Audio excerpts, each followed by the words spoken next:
നാസ്തികത, യതീസം എന്നതിനെക്കുറിച്ച് ഒന്ന് രണ്ട് കാര്യങ്ങൾ പറഞ്ഞുകൊണ്ട് നേരത്തെ എം അക്ബർ സാഹിബ് സൂചിപ്പിച്ചതിൻ്റെ തുടർച്ചയായി ലിബറലിസത്തിലേക്ക് പ്രവേശിക്കാം. യതീസത്തിന് സ്വന്തമായൊരടിത്തറയുമില്ല.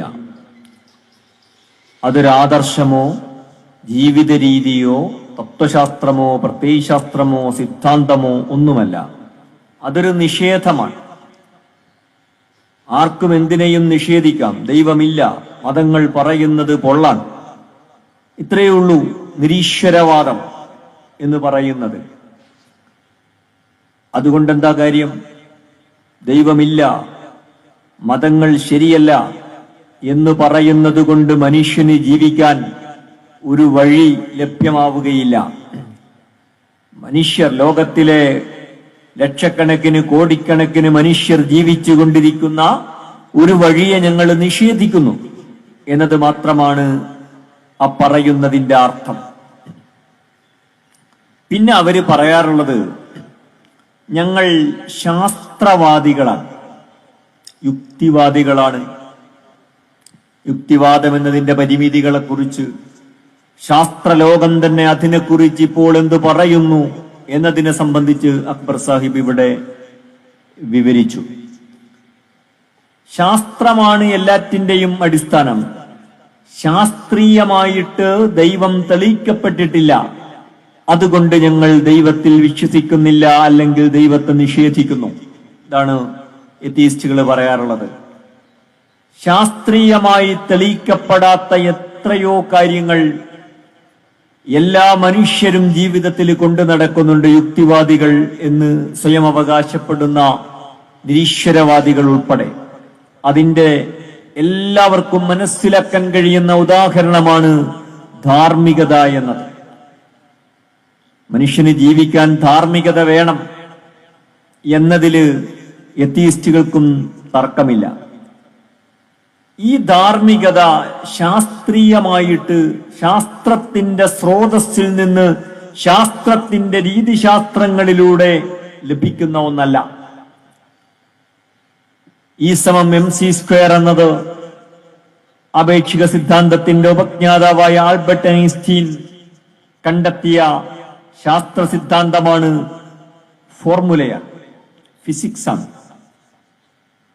അതുപയോഗിച്ചിട്ട് ആറ്റമിക് എനർജി ഉണ്ടാക്കാം, ആറ്റം ബോംബ് ഉണ്ടാക്കാം. ഇത് ഏത് ഉണ്ടാക്കണം എന്നത് ഫിസിക്സിനോട് ചോദിച്ചാൽ അത് ഫിസിക്സിന്റെ ഏരിയയല്ല എന്നതാണ് സത്യസന്ധമായ ഉത്തരം. ഇനി ബോംബ് ഉണ്ടാക്കിയാൽ അതാരുടെയെങ്കിലും തലമണ്ടയിൽ കൊണ്ടുപോയി ഇടണോ, ഇടേണ്ടതില്ലേ? ഇതും ഫിസിക്സിനോട് ചോദിച്ചിട്ട് കാര്യമില്ല. അത് എത്തിക്സിനോടോ റിലീജിയനോടോ പൊളിറ്റിക്സിനോടോ ഒക്കെ ചോദിക്കേണ്ട കാര്യമാണ്. വിശന്നിരിക്കുന്ന ഒരു മനുഷ്യൻ ഒരു ഉച്ച സമയത്ത് അയാളുടെ കയ്യില് പൊതിച്ചോറുണ്ട്. അയാൾക്ക് കഴിക്കാൻ മാത്രം ആവശ്യമായ അളവിലുള്ള പൊതിച്ചോറ്. തന്നെപ്പോലെ അല്ലെങ്കിൽ തന്നെക്കാൾ വിശക്കുന്ന ഒരാൾ അയാളുടെ അടുത്തേക്ക്, ആ മനുഷ്യന്റെ അടുത്തേക്ക് കടന്നു വന്നാൽ ഏത് മനുഷ്യത്വമുള്ള നിരീശ്വരവാദിയും എന്താ ചെയ്യാ? ഒന്നുകിൽ ആ ഭക്ഷണം അവര് പങ്കിട്ട് കഴിക്കും. ഇനി കുറച്ചുകൂടി ഉയർന്ന മനുഷ്യത്വം ഉണ്ടെങ്കിൽ ആ ഭക്ഷണം അയാൾക്ക് നൽകും, അയാൾക്ക് നീക്കിവെക്കും. ഇതിനെന്ത് ശാസ്ത്രീയതയുള്ളത്? ഒരു ശാസ്ത്രീയതയില്ല. ഇത് വളരെ അശാസ്ത്രീയാണ്. വളരെ അശാസ്ത്രീയമായ ഒരു കാര്യത്തെയാണ് നമ്മൾ മനുഷ്യത്വമെന്നും മാനവികതയെന്നും പറയുന്നത്. തൊട്ടു മുമ്പ് കോഴിക്കോട് നടന്ന ഷുഹൈബുൽ ഹൈത്തമിയും സി രവിചന്ദ്രനും തമ്മിലുള്ള സംവാദത്തില് രവിചന്ദ്രൻ പറയുന്നുണ്ട്, നിങ്ങളൊരു ഫിലോസഫി ആയിട്ട് ഇവിടെ വന്നിട്ട് കാര്യമില്ല, അതൊക്കെ പുകയാണ്, നിങ്ങൾ സയൻസ് പറയൂ. അവര് തന്നെ പറയുന്ന മാനവികത സയൻസ് അല്ല. അതിനെ ഏതെങ്കിലും വിജ്ഞാന ശാഖകളുടെ കള്ളിയിൽ, കോളത്തിൽ, ഇനത്തിൽ പെടുത്താമെങ്കിലോ അത് അവർ തന്നെ തള്ളിപ്പറയുന്ന ഫിലോസഫിയിലാണ്. എന്താണ് വിശപ്പെന്ന് പറഞ്ഞാൽ ശാസ്ത്രീയമായിട്ട് ഒരാളുടെ ശരീരത്തിലെ കോശങ്ങൾക്ക്, കലകൾക്ക് എനർജി ആവശ്യമായി വന്നിരിക്കുന്നു, അതിന്റെ ഡെഫിഷ്യൻസി ഉണ്ടായിരിക്കുന്നു. അപ്പോ ശരീരത്തിലെ കോശങ്ങള് അടിയന്തിരമായിട്ട് എനർജി, അതിന് ഭക്ഷണം നൽകണം എന്ന സന്ദേശം തലച്ചോറിന് നൽകുന്നു. തലച്ചോറ് ആ സന്ദേശം മുഴു ശരീരത്തിന് കൊടുക്കുന്നു. അപ്പൊ നമുക്ക് വിശക്കുന്നു. അപ്പൊ ശാസ്ത്രീയമായിട്ട് എന്താ ചെയ്യേണ്ടത്? എത്രയും പെട്ടെന്ന് ഭക്ഷണം കഴിക്കണം. എന്റെ കയ്യിൽ ഭക്ഷണമുണ്ട്, എന്റെ മുമ്പില് എന്നെപ്പോലെ എന്നെക്കാൾ വിശക്കുന്ന ഒരാളുമുണ്ട്. അയാളുടെ കാര്യം അയാളാണ് നോക്കേണ്ടത് ശാസ്ത്രീയമായിട്ട്. ഞാൻ ചെയ്യേണ്ടത് എന്താണ്? എന്റെ ഭക്ഷണം ഉറപ്പുവരുത്തുക എന്നതാണ്. ഇതാണ് സയന്റിഫിക്. എല്ലാം സയന്റിഫിക് ആകണം എന്നാണ് അവര് പറയാറുള്ളത്. എല്ലാം സയന്റിഫിക് ആകാൻ തീരുമാനിച്ചാൽ അവിടെ വെച്ച് അവസാനിക്കുന്ന മഹത്തായ മൂല്യത്തിന്റെ പേരാണ് മാനവികത എന്ന് നമ്മൾ മനസ്സിലാക്കണം. എത്തീസത്തിന് സ്വന്തമായിട്ട് പോസിറ്റീവായ മനുഷ്യന്റെ ജീവിതത്തെ, സംസ്കാരത്തെ, നാഗരികതയെ നിർമ്മിക്കാൻ ആവശ്യമായ ഒരു ഉരുപ്പിടിയും അതിന്റെ കയ്യിലില്ല. മനുഷ്യനെയും മനുഷ്യന്റെ സംസ്കാരത്തെയും നാഗരികതകളെയും നിർമ്മിച്ച മതത്തെ തള്ളിപ്പറയുക എന്ന ഒറ്റപ്പണിയെടുക്കുന്ന ഒരു സംവിധാനത്തിന്റെ പേരാണ് എത്തീസം. അത് ചെയ്യുന്നവ ആളുകളുടെ കൂട്ടരുടെ പേരാണ് നാസ്തികരെന്ന് പറയുന്നത്. അതുകൊണ്ടാണ് നേരത്തെ അക്ബർ സാഹിബ് ചൂണ്ടിക്കാണിച്ചതുപോലെ ചരിത്രത്തിൽ ഒരിക്കലും എത്തീസം സ്വന്തം കാലിൽ നിന്നിട്ടില്ല. ആരുടെയെങ്കിലും ശരീരത്തിന്റെ മേൽ ചാരി മാത്രമേ എത്തീസം പ്രവർത്തിച്ചിട്ടുള്ളൂ. അതാണ് എത്തീസത്തിന്റെ ചരിത്രം. ഒരു കാലത്ത്, ഇന്നൊരു പക്ഷേ നമ്മൾ തിരിഞ്ഞു നിന്ന് നോക്കുമ്പോൾ അത്ഭുതകരമായി തോന്നാവുന്ന ഇസ്ലാമിനോട് ചേർന്ന് നിന്നിട്ട് എത്തീസം പ്രവർത്തിച്ചിട്ടുണ്ട്. അതാണ് ഇവിടെ അക്ബർ സാഹിബ് പറഞ്ഞ സഹോദരൻ അയ്യപ്പനൊക്കെ. എത്തീസം അല്ലെങ്കിൽ യുക്തിവാദം എന്ന് പറഞ്ഞാൽ അത് ജാതി വിരുദ്ധമായ പോരാട്ടമാണ്. ലോകത്തിലെ ഏറ്റവും വലിയ ആന്റി കാസ്റ്റ് മൂവ്മെന്റ് ഏതാണ്? വംശീയതക്കെതിരായ പ്രത്യയശാസ്ത്രം ഏതാണ്? അതെക്കാലത്തും ഇസ്ലാമാണ്. അതുകൊണ്ട് തന്നെ ഇന്ത്യൻ സമൂഹ ശരീരത്തിലെ ഏറ്റവും വലിയ പ്രശ്നവും രോഗവുമായ ജാതിക്കെതിരായ പോരാട്ടത്തില് അയ്യപ്പൻ ഉൾപ്പെടെയുള്ള ആദ്യകാല യുക്തിവാദികള് ഇസ്ലാമിനോട് ഒപ്പം നിന്ന് പ്രവർത്തിച്ചു. അങ്ങനെയാണ് പ്രിയപ്പെട്ടവരെ സഹോദരൻ അയ്യപ്പന്റെ മകൾക്ക് ആയിഷ എന്ന് പേരിടുന്നത്. ഇന്നത്തെ യുക്തിവാദികൾക്ക് ഏറ്റവും വലിയ പ്രശ്നം ആയിഷയാണ്. അന്നത്തെ യുക്തിവാദികൾ അങ്ങനെയല്ല. അത് അഭിമാനത്തോടുകൂടി സ്വന്തം ജീവിതത്തിൽ സ്വീകരിച്ചവരാണ് അവര്. കാരണം അവർക്കറിയാം മുഹമ്മദാണ് സല്ലല്ലാഹു അലൈഹി വസല്ലം ലോകത്ത് സാഹോദര്യത്തിന്റെ പാഠങ്ങള് പഠിപ്പിച്ചത്, പ്രാവർത്തികമാക്കിയത് എന്ന്. എത്തീസത്തിന്റെ അടുത്ത ഘട്ടം മാർക്സിസവുമായി, കമ്മ്യൂണിസവുമായി ചേർന്ന് പ്രവർത്തിച്ചതാണ്. കമ്മ്യൂണിസം ഒരു കെട്ടുകഥയാണ്. അത് ലോകത്ത് ചീട്ടുകൊട്ടാരം പോലെ തകർന്ന് തരിപ്പണമായി. അത് നടത്തിയവരുടെ കുഴപ്പം കൊണ്ടല്ല, പ്രത്യയശാസ്ത്രത്തിന്റെ കുഴപ്പം കൊണ്ടാണ്. എങ്കിലും നേരത്തെ അക്ബർ സാഹിബ് പറഞ്ഞതുപോലെ അതിനൊരു നിർമ്മാണാത്മകതയുണ്ട്. അത് വെറും നിഷേധമല്ല. അതെന്തോ ഒന്നിനെ തെറ്റായ അടിത്തറകളിൽ നിർമ്മിക്കാൻ ശ്രമിച്ചിട്ടുണ്ട്. അടിത്തറ തെറ്റായത് കൊണ്ട് 70 കൊല്ലം കഴിഞ്ഞപ്പോ അത് ചീട്ടുകൊട്ടാരം പോലെ തകർന്ന് തരിപ്പണമായി എന്നത് മറ്റൊരു കാര്യം. എത്തീസം പിന്നെ സഞ്ചരിച്ചത് കമ്മ്യൂണിസത്തിന്റെ തോളിലേറിയിട്ടാണ്. എത്തീസത്തിന്റെ മൂന്നാമത്തെ ഘട്ടം വലതുപക്ഷത്തിന്റെ, കമ്മ്യൂണിസത്തിന്റെ തകർച്ചയ്ക്ക് ശേഷം ഇപ്പൊ ലോകത്ത് വിലസിക്കൊണ്ടിരിക്കുന്ന എത്തീസം, സൈബറിടങ്ങളിൽ പുളഞ്ഞുകൊണ്ടിരിക്കുന്ന എത്തീസം, അതാരുടെ ചുമലിലേറിയിട്ടാണ് പുളയുന്നതെന്ന് ചോദിച്ചാൽ, അതിന്റെ ചടില നൃത്തങ്ങൾ ചവിട്ടുന്നതെന്ന് ചോദിച്ചാൽ സ്വന്തം കാലിലല്ല. അതിവിടെ അക്ബർ സാഹിബ് വിശദീകരിച്ച ലോകത്തിലെ വംശീയ വലതുപക്ഷത്തിന്റെ, അമേരിക്കൻ സാമ്രാജ്യത്വത്തിന്റെ, ഇസ്രയേലിന്റെ, ഇന്ത്യയിലെ സവർണ ഫാഷിസത്തിന്റെ ഒക്കെ ചുമലിലേറിയിട്ടാണ്. കേരളത്തിലൊന്നും ആരും ഇസ്രയേലിന് വേണ്ടി വാദിക്കുന്ന ആളുകളെ നമ്മൾ പൊതുവെ കാണാറില്ലായിരുന്നു. ഇപ്പൊ ധാരാളം ആളുകളുണ്ട് പബ്ലിക്കിൽ. അവരാരാണ്? അവരുടെ പശ്ചാത്തലം എന്താണ്? അത് നവനാസ്തികരാണ്. JP നദ്ദ എന്ന് പറയുന്ന ഭാരതീയ ജനതാ പാർട്ടിയുടെ പ്രസിഡന്റ് കേരളത്തിലെ നാസ്തികരെ നമ്മൾ പ്രോത്സാഹിപ്പിക്കേണ്ടതുണ്ടെന്ന് പറഞ്ഞത് പരസ്യമായിട്ടാണ്. അതെന്തോ ഒരു അന്തർധാരയൊന്നുമല്ല, പരസ്യമായി പറഞ്ഞ കാര്യമാണ്. അപ്പോ ഇനി എത്തീസവും ലിബറലിസവും തമ്മിലൊരു ബന്ധമുണ്ട്. എത്തീസത്തിന്റെ ഒരടിത്തറ ഇന്ന് വലതുപക്ഷമാണ്. പഴയ എത്തീസ്റ്റുകൾ ഇന്നുണ്ട്, ഇടതുപക്ഷ എത്തീസ്റ്റുകൾ അല്ലെങ്കിൽ മാർക്സിയൻ എത്തീസ്റ്റുകൾ. മാർക്സിസമൊക്കെ തകർന്നുപോയി, പശുവൊക്കെ ചത്തുപോയിട്ടുണ്ടെങ്കിലും മോരിന്റെ പുളിപ്പ് ബാക്കിയുണ്ടെന്ന് വിചാരിക്കുന്ന ആളുകളുണ്ട്. പക്ഷേ രണ്ടു കൂട്ടർക്കും പൊതുവായി മാർക്സിസം കൊണ്ട്, നിലവിലുള്ള ഒരു മാർക്സിസം കൊണ്ട് ഒരു കാഴ്ചപ്പാടുണ്ടാക്കിയെടുക്കാനോ കാര്യങ്ങളെ അപഗ്രഥിക്കാനോ നേരിടാനോ കഴിയില്ല എന്നതിന് കേരളത്തിലെ മാർക്സിസ്റ്റുകൾ തന്നെ തെളിവാണ്.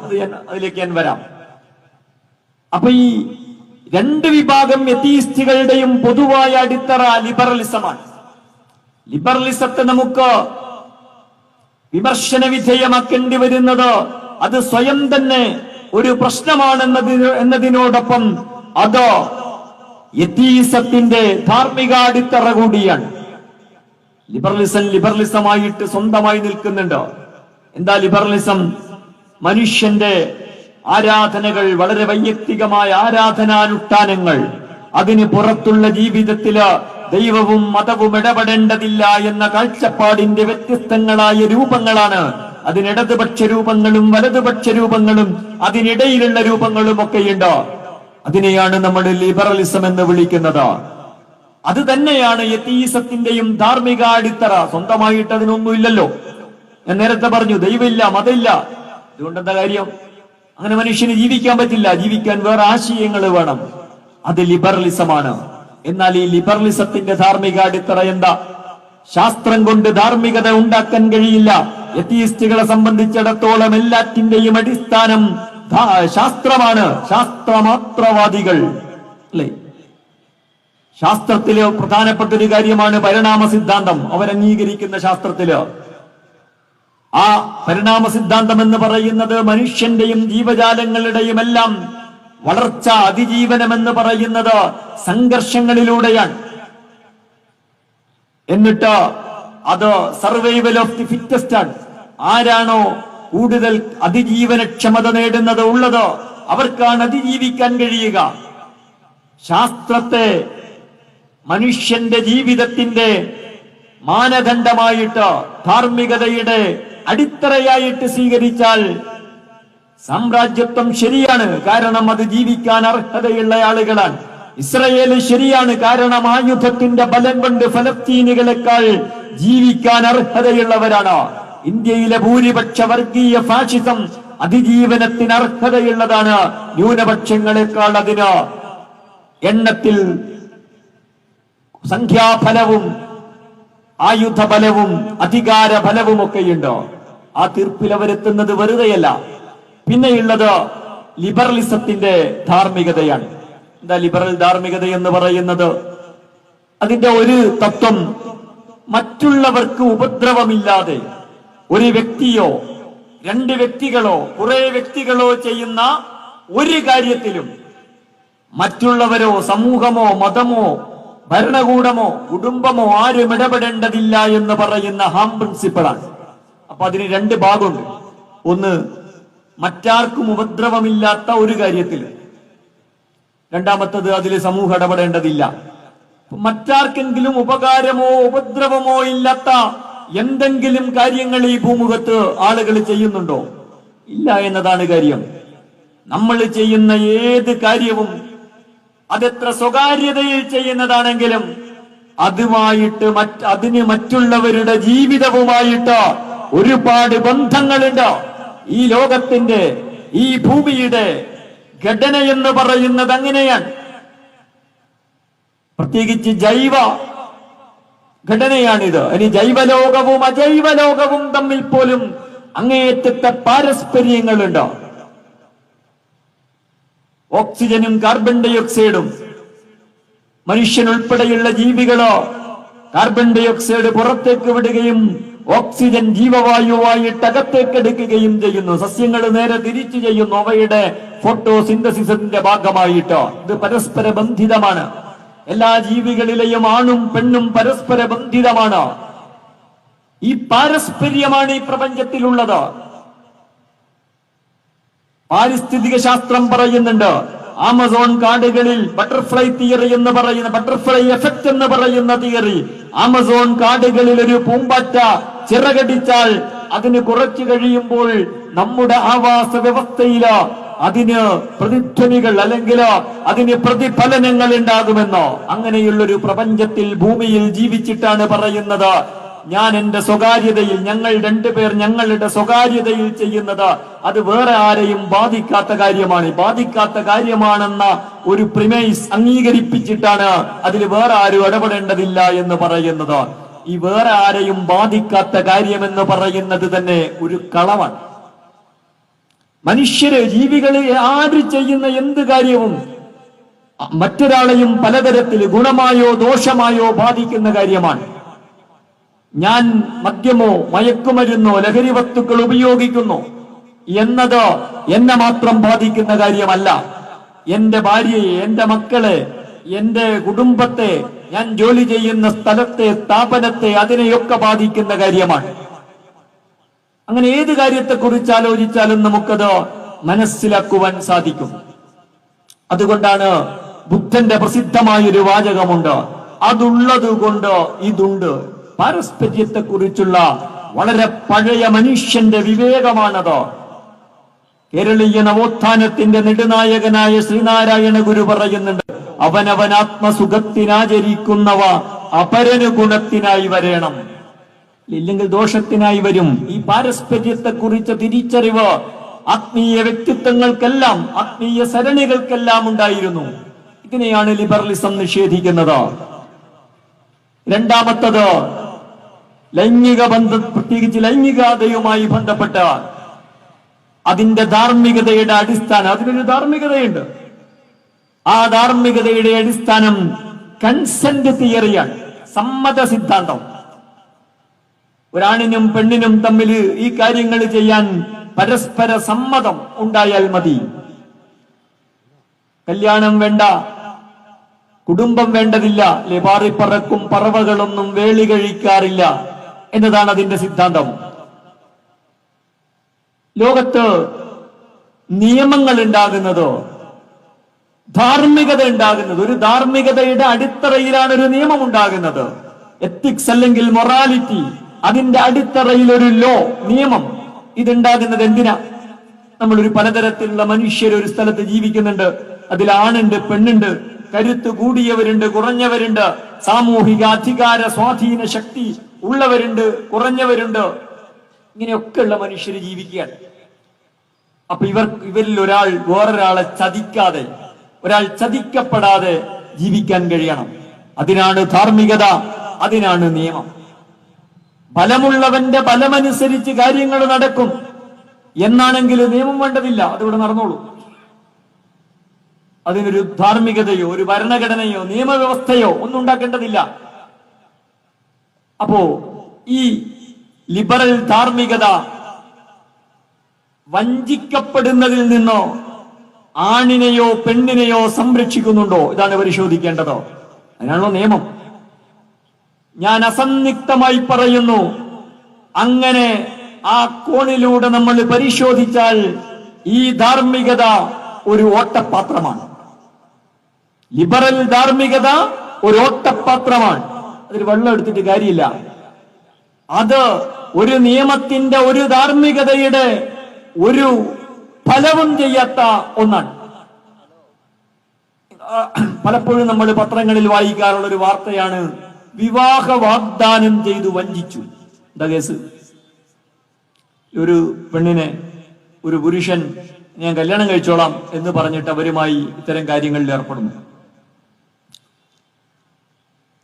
അപ്പൊ വഞ്ചന നടന്നിട്ടുണ്ട്. എന്താ വഞ്ചന? വഞ്ചന രണ്ടു തരത്തിലുണ്ടാകും. ഒന്ന്, ഇവളെ കല്യാണം കഴിക്കണമെന്ന് ഈ കക്ഷി തീരുമാനിച്ചിട്ടില്ല, വെറുതെ പറഞ്ഞ് പറ്റിച്ചിട്ട് കാര്യങ്ങൾ നടത്തുന്നു, പിന്നെ അവരെ ഉപേക്ഷിക്കുന്നു. അങ്ങനെ വഞ്ചിച്ചിട്ട് തന്നെ ഉപേക്ഷിച്ചു എന്ന് വെക്കുക. ഈ ലിബറൽ ധാർമ്മികതയനുസരിച്ച് അതിനിസ്തൃതമായി പ്രവർത്തിക്കുന്ന നീതിന്യായ സംവിധാനങ്ങളെ സമീപിച്ചിട്ട് ഈ സ്ത്രീക്ക് എവിടെ നീതി കിട്ടാനാണ്? കൺസെന്റ് ഉണ്ട്, കൺസെന്റ് അവർ കൊടുത്തതാണ്. പക്ഷെ കൺസെന്റ് പറഞ്ഞ് പറ്റിച്ചിട്ട് നേടിയതാണ്. അത് അവർ തമ്മിലുള്ള കാര്യം, അതിൽ വേറൊരാൾക്ക് ഇടപെടാൻ കഴിയില്ല. ഇനി പറഞ്ഞു പറ്റിച്ചതൊന്നുമല്ല, ആത്മാർത്ഥമായി തന്നെ ഒരു പുരുഷൻ അങ്ങനെയൊക്കെ വിചാരിച്ചുകൊണ്ട് ചെയ്തു. കുറച്ചു കഴിഞ്ഞപ്പം ഈ ആൾക്ക് താല്പര്യമില്ല. എങ്കിലോ കോടതിക്ക് എന്തോ ചെയ്യാൻ പറ്റുമോ? അങ്ങനെ ഇന്ത്യയിലെ പല കോടതികളിലും കേസ് പോയിട്ടുണ്ട്. സ്ത്രീകൾ പറയും എന്നെ കല്യാണം കഴിക്കുമെന്ന് പറഞ്ഞിട്ടാണ് ചെയ്തത്, ഇയാൾ കല്യാണം കഴിക്കുന്നില്ല. ഒരു കോടതിക്ക് ഇന്ത്യയിലെ ഏതെങ്കിലും ഒരു പൗരനോട് ഇന്നയാളെ വിവാഹം കഴിക്കണമെന്ന് പറയാനുള്ള വല്ല അധികാരവുമുണ്ടോ? ഫലത്തിൽ എന്താ സംഭവിക്കുന്നത്? വഞ്ചിക്കപ്പെടുക. സ്ത്രീ വഞ്ചിക്കപ്പെട്ടു. വഞ്ചനയിൽ നിന്ന് സ്ത്രീക്കൊരു സംരക്ഷണവും ലിബറൽ ധാർമ്മികത നൽകുന്നില്ല. ഇനി പുരുഷന് സംരക്ഷണം നൽകുന്നുണ്ടോ? പുരുഷനുമില്ല. മീറ്റു ക്യാമ്പയിനുകൾ നമ്മൾ കേൾക്കാറുണ്ട്. അതും രണ്ടു തരത്തിലുണ്ടാകും. ഒന്ന്, കൺസെന്റ് ഒക്കെ ഉണ്ട്, പക്ഷേ ഇയാൾ രാഷ്ട്രീയക്കാരനാണ്, സെലിബ്രിറ്റിയാണ്, ഇയാളുടെ ശത്രുക്കളുണ്ട്, അവര് സ്വാധീനിച്ചിട്ട് അല്ലെങ്കിൽ വേറെ കാരണങ്ങളാൽ ഈ ഒരു പെണ്ണ് വെറുതെ പിന്നെ പറയാണ് കൺസെന്റ് ഒന്നും ഇല്ലായിരുന്നു എന്ന് പറയാൻ. അപ്പൊ അതൊരു തർക്കമാണല്ലോ, ഒരു ഡിസ്പ്യൂട്ടാണ്. ഒരാൾ കൺസെന്റ് ഉണ്ടെന്ന് പറയുന്നു, ഒരാൾ ഇല്ലെന്ന് പറയുന്നു. നമ്മളെ സംബന്ധിച്ചിടത്തോളം അതൊരു തർക്ക വിഷയമാണ്. നമുക്ക് ഏകപക്ഷീയമായ ആരുടെയും പക്ഷത്ത് ചേരാൻ പറ്റില്ല. ഒരു ഡിസ്പ്യൂട്ട് ഉണ്ടായാൽ അത് പരിഹരിക്കാനുള്ള വഴി എന്താ? ഒന്നുകിൽ ഒരു രേഖ വേണം. നിങ്ങൾ അത് ചെയ്യുമ്പോൾ നിങ്ങൾക്കിടയിലുള്ള ഡോക്യുമെന്റ് എന്തായിരുന്നു? ഇതിന് ഡോക്യുമെന്റ് ഉണ്ടാവോ? ലിബറൽ ധാർമ്മികതയനുസരിച്ച് ഇതിന് വല്ല ഡോക്യുമെന്റും ആവശ്യമുണ്ടോ? ഇല്ല. പിന്നെ ഉണ്ടാവുക സാക്ഷിയാണ്. ഇതിന് സാക്ഷി ഉണ്ടാവോ? ഒരാൾക്ക്, ഒരു സ്ത്രീക്ക് കൺസെന്റ് ഉണ്ടായിരുന്നു, എന്നിട്ട് ഇല്ലാതെ തന്നെ കൺസെന്റ് ഉള്ള കാര്യത്തെ കുറിച്ചില്ല എന്ന് പറയാം. യഥാർത്ഥത്തിൽ തന്നെ കൺസെന്റ് ഉണ്ടായിരുന്നു, തിരിച്ചും പറയാം. രണ്ടാണെങ്കിലും പ്രത്യേകിച്ച് കൺസെന്റ് ഉണ്ടായിരുന്നു എങ്കിലോ ആ പുരുഷൻ അവിടെ വഞ്ചിക്കപ്പെടുകയാണ്, വഞ്ചനക്കിരയാവുകയാണ്. ആ മാനനഷ്ടത്തിൽ നിന്ന്, ആ വഞ്ചനയിൽ നിന്നോ അയാൾക്ക് സംരക്ഷണം നൽകാനുള്ള ഒരു വകുപ്പും ഒരു പഴുതും ലിബറൽ ധാർമ്മികതയിലില്ല. ലിബറലിസം മൊത്തത്തിൽ എന്താ ചെയ്യുന്നത്? അത് നേരത്തെ ഇവിടെ അക്ബർ സാഹിബ് പറഞ്ഞു, വാക്കബ് ഉസ്താദ് പറഞ്ഞു, അത് ഇസ്ലാമിനെ ഇല്ലാതാക്കുന്നു എന്നതിൽ, അല്ലെങ്കിൽ മുസ്ലിം സമുദായത്തിന് എന്തോ ഒരു വല്ലാത്ത ഭീഷണി ഉയർത്തുന്നു, അതുകൊണ്ട് നമ്മൾ സടകുടഞ്ഞെഴുന്നേൽക്കണം എന്നതല്ല പ്രിയപ്പെട്ടവരെ പ്രശ്നം. മറിച്ച് അത് മനുഷ്യരാശിയെ ഇല്ലാതാക്കുന്ന ഒരാശയമാണ്. ലിബറലിസം ഈ ലോകത്തില്ലാതാക്കുന്നത് മനുഷ്യരാശിയാണ്. അക്ബർ സാഹിബ് അത് പറഞ്ഞിട്ടുണ്ട്. ഒന്നുകൂടി വിശദീകരിക്കാനാണ് ഞാൻ ശ്രമിക്കുന്നത്. ലിബറലിസം ആദ്യം കുടുംബത്തെയാണ്. ലിബറലിസത്തെ സംബന്ധിച്ചിടത്തോളം ഈ ലോകത്തിലെ ഏറ്റവും പ്രധാനപ്പെട്ട കാര്യം വ്യക്തിയുടെ സ്വാതന്ത്ര്യമാണ്. ഓരോ ദർശനത്തിനും, ഓരോ ആശയത്തിനും ഒരു അടിത്തറയുണ്ടാകും. ഇസ്ലാമിന്റെ അടിത്തറയാണ് ലാ ഇലാഹ ഇല്ലല്ലാഹ് എന്നത്. ഇതുപോലെ ലിബറലിസത്തിന്റെ ലാ ഇലാഹ ഇല്ലല്ലാഹയാണ് വ്യക്തിയുടെ സ്വാതന്ത്ര്യമാണ് ഈ ലോകത്തിലെ ഏറ്റവും പ്രധാനപ്പെട്ട കാര്യം. അത് കഴിഞ്ഞിട്ട് അതിന് കീഴിലെ എന്ത് കാര്യവുമുള്ളൂ എന്നതാണ് അതിന്റെ അടിത്തറ. അങ്ങനെ എന്റെ സ്വാതന്ത്ര്യമാണ് ഏറ്റവും പ്രധാനമെന്നൊരാണും എന്റെ സ്വാതന്ത്ര്യത്തിൽ ഒരു വിട്ടുവീഴ്ചയുമില്ല, അതാണ് പരമപ്രധാനമെന്നൊരു പെണ്ണും അപ്പുറത്തും ഇപ്പുറത്തും നിന്ന് തീരുമാനിച്ച് കട്ടക്ക് നിന്നാൽ അവിടെ ഒരു കുടുംബം ഉണ്ടാവില്ല. കുടുംബം തകരും. കുടുംബമെന്നല്ല, ഈ ലോകത്തിലെ എല്ലാ സാമൂഹിക സ്ഥാപനങ്ങളും, സോഷ്യൽ ഇൻസ്റ്റിറ്റ്യൂഷനുകളും, പൊതുകൂട്ടായ്മകളും ഉണ്ടാകുന്നത് നമ്മുടെ സ്വാതന്ത്ര്യത്തിൽ നമ്മൾ വിട്ടുവീഴ്ചകൾ ചെയ്തുകൊണ്ടാണ്. ഒരു പൊതു ഫണ്ട് പോലും ഉണ്ടാക്കുന്നത് അങ്ങനെയാണ്. എന്റെ കയ്യിലുള്ള പണത്തിൽ ഞാൻ നഷ്ടം വരുത്തിയിട്ടാണ് പൊതുകാര്യത്തിന് നൽകുന്നത്. അങ്ങനെ ഞാനും നിങ്ങളും പലരും നൽകുമ്പോഴാണ് ഒരു കോമൺ ഫണ്ട്, ഒരു ക്ലൗഡ്, ഒരു പൊതു ഫണ്ട് ഉണ്ടായിത്തീരുന്നത്. ഇങ്ങനെയാണ് എല്ലാ പൊതു സ്ഥാപനങ്ങളും ഉണ്ടാകുന്നത്. ലിബറലിസം അതിനെ അസാധ്യമാക്കുകയാണ്. വ്യക്തിയുടെ സ്വാതന്ത്ര്യമാണ് പരമമായ കാര്യം. പിന്നെ അവിടെ ആകെ ഉണ്ടാവുക ഒന്ന്, വലിയ മൂലധനം കൈവശമുള്ള കോർപ്പറേറ്റുകളും പട്ടാളവും പോലീസും അധികാരവും കൈവശമുള്ള രാഷ്ട്രങ്ങളും മാത്രമാണ്. പിന്നെ സ്വതന്ത്രരായ മനുഷ്യരും. അപ്പൊ അവിടെ കുടുംബം തകരും. കുടുംബം തകർന്നാല് മനുഷ്യനില്ലാതാകും എന്നത് വളരെ ലളിതമായിട്ടോ ഒരു സിദ്ധാന്ത സങ്കീർണതയുമില്ലാതെ മനുഷ്യർക്ക് ആലോചിച്ചാൽ മനസ്സിലാക്കാൻ കഴിയുന്ന കാര്യമാണ്. മനുഷ്യരുണ്ടാകുന്നത് എങ്ങനെയാണ്? മനുഷ്യനുണ്ടായ കാലം മുതൽ കുടുംബം എന്ന സംവിധാനത്തിലൂടെയാണോ മനുഷ്യരാശി വളർന്നതും വികസിച്ചതും? അതില്ലാതായാൽ എന്തോ മതമില്ലാതായി പോകും, മതമൂല്യങ്ങൾ തകർന്നു പോകും, അതൊക്കെ ഇല്ലാതാകും. പക്ഷെ ആത്യന്തികമായി ഇല്ലാതാവുക മനുഷ്യനാണ്, മനുഷ്യരാശിയാണ്. അതുകൊണ്ട് മതമൂല്യങ്ങളുടെ സംരക്ഷണം, കുടുംബമൂല്യങ്ങളുടെ സംരക്ഷണം എന്ന് പറയുന്നത് അതിന്റെ മാത്രം സംരക്ഷണമല്ല, മനുഷ്യന്റെയും മാനവികതയുടെയും മനുഷ്യകുലത്തിന്റെ മാൻകൈൻഡ് അതിന്റെ സംരക്ഷണമാണ്.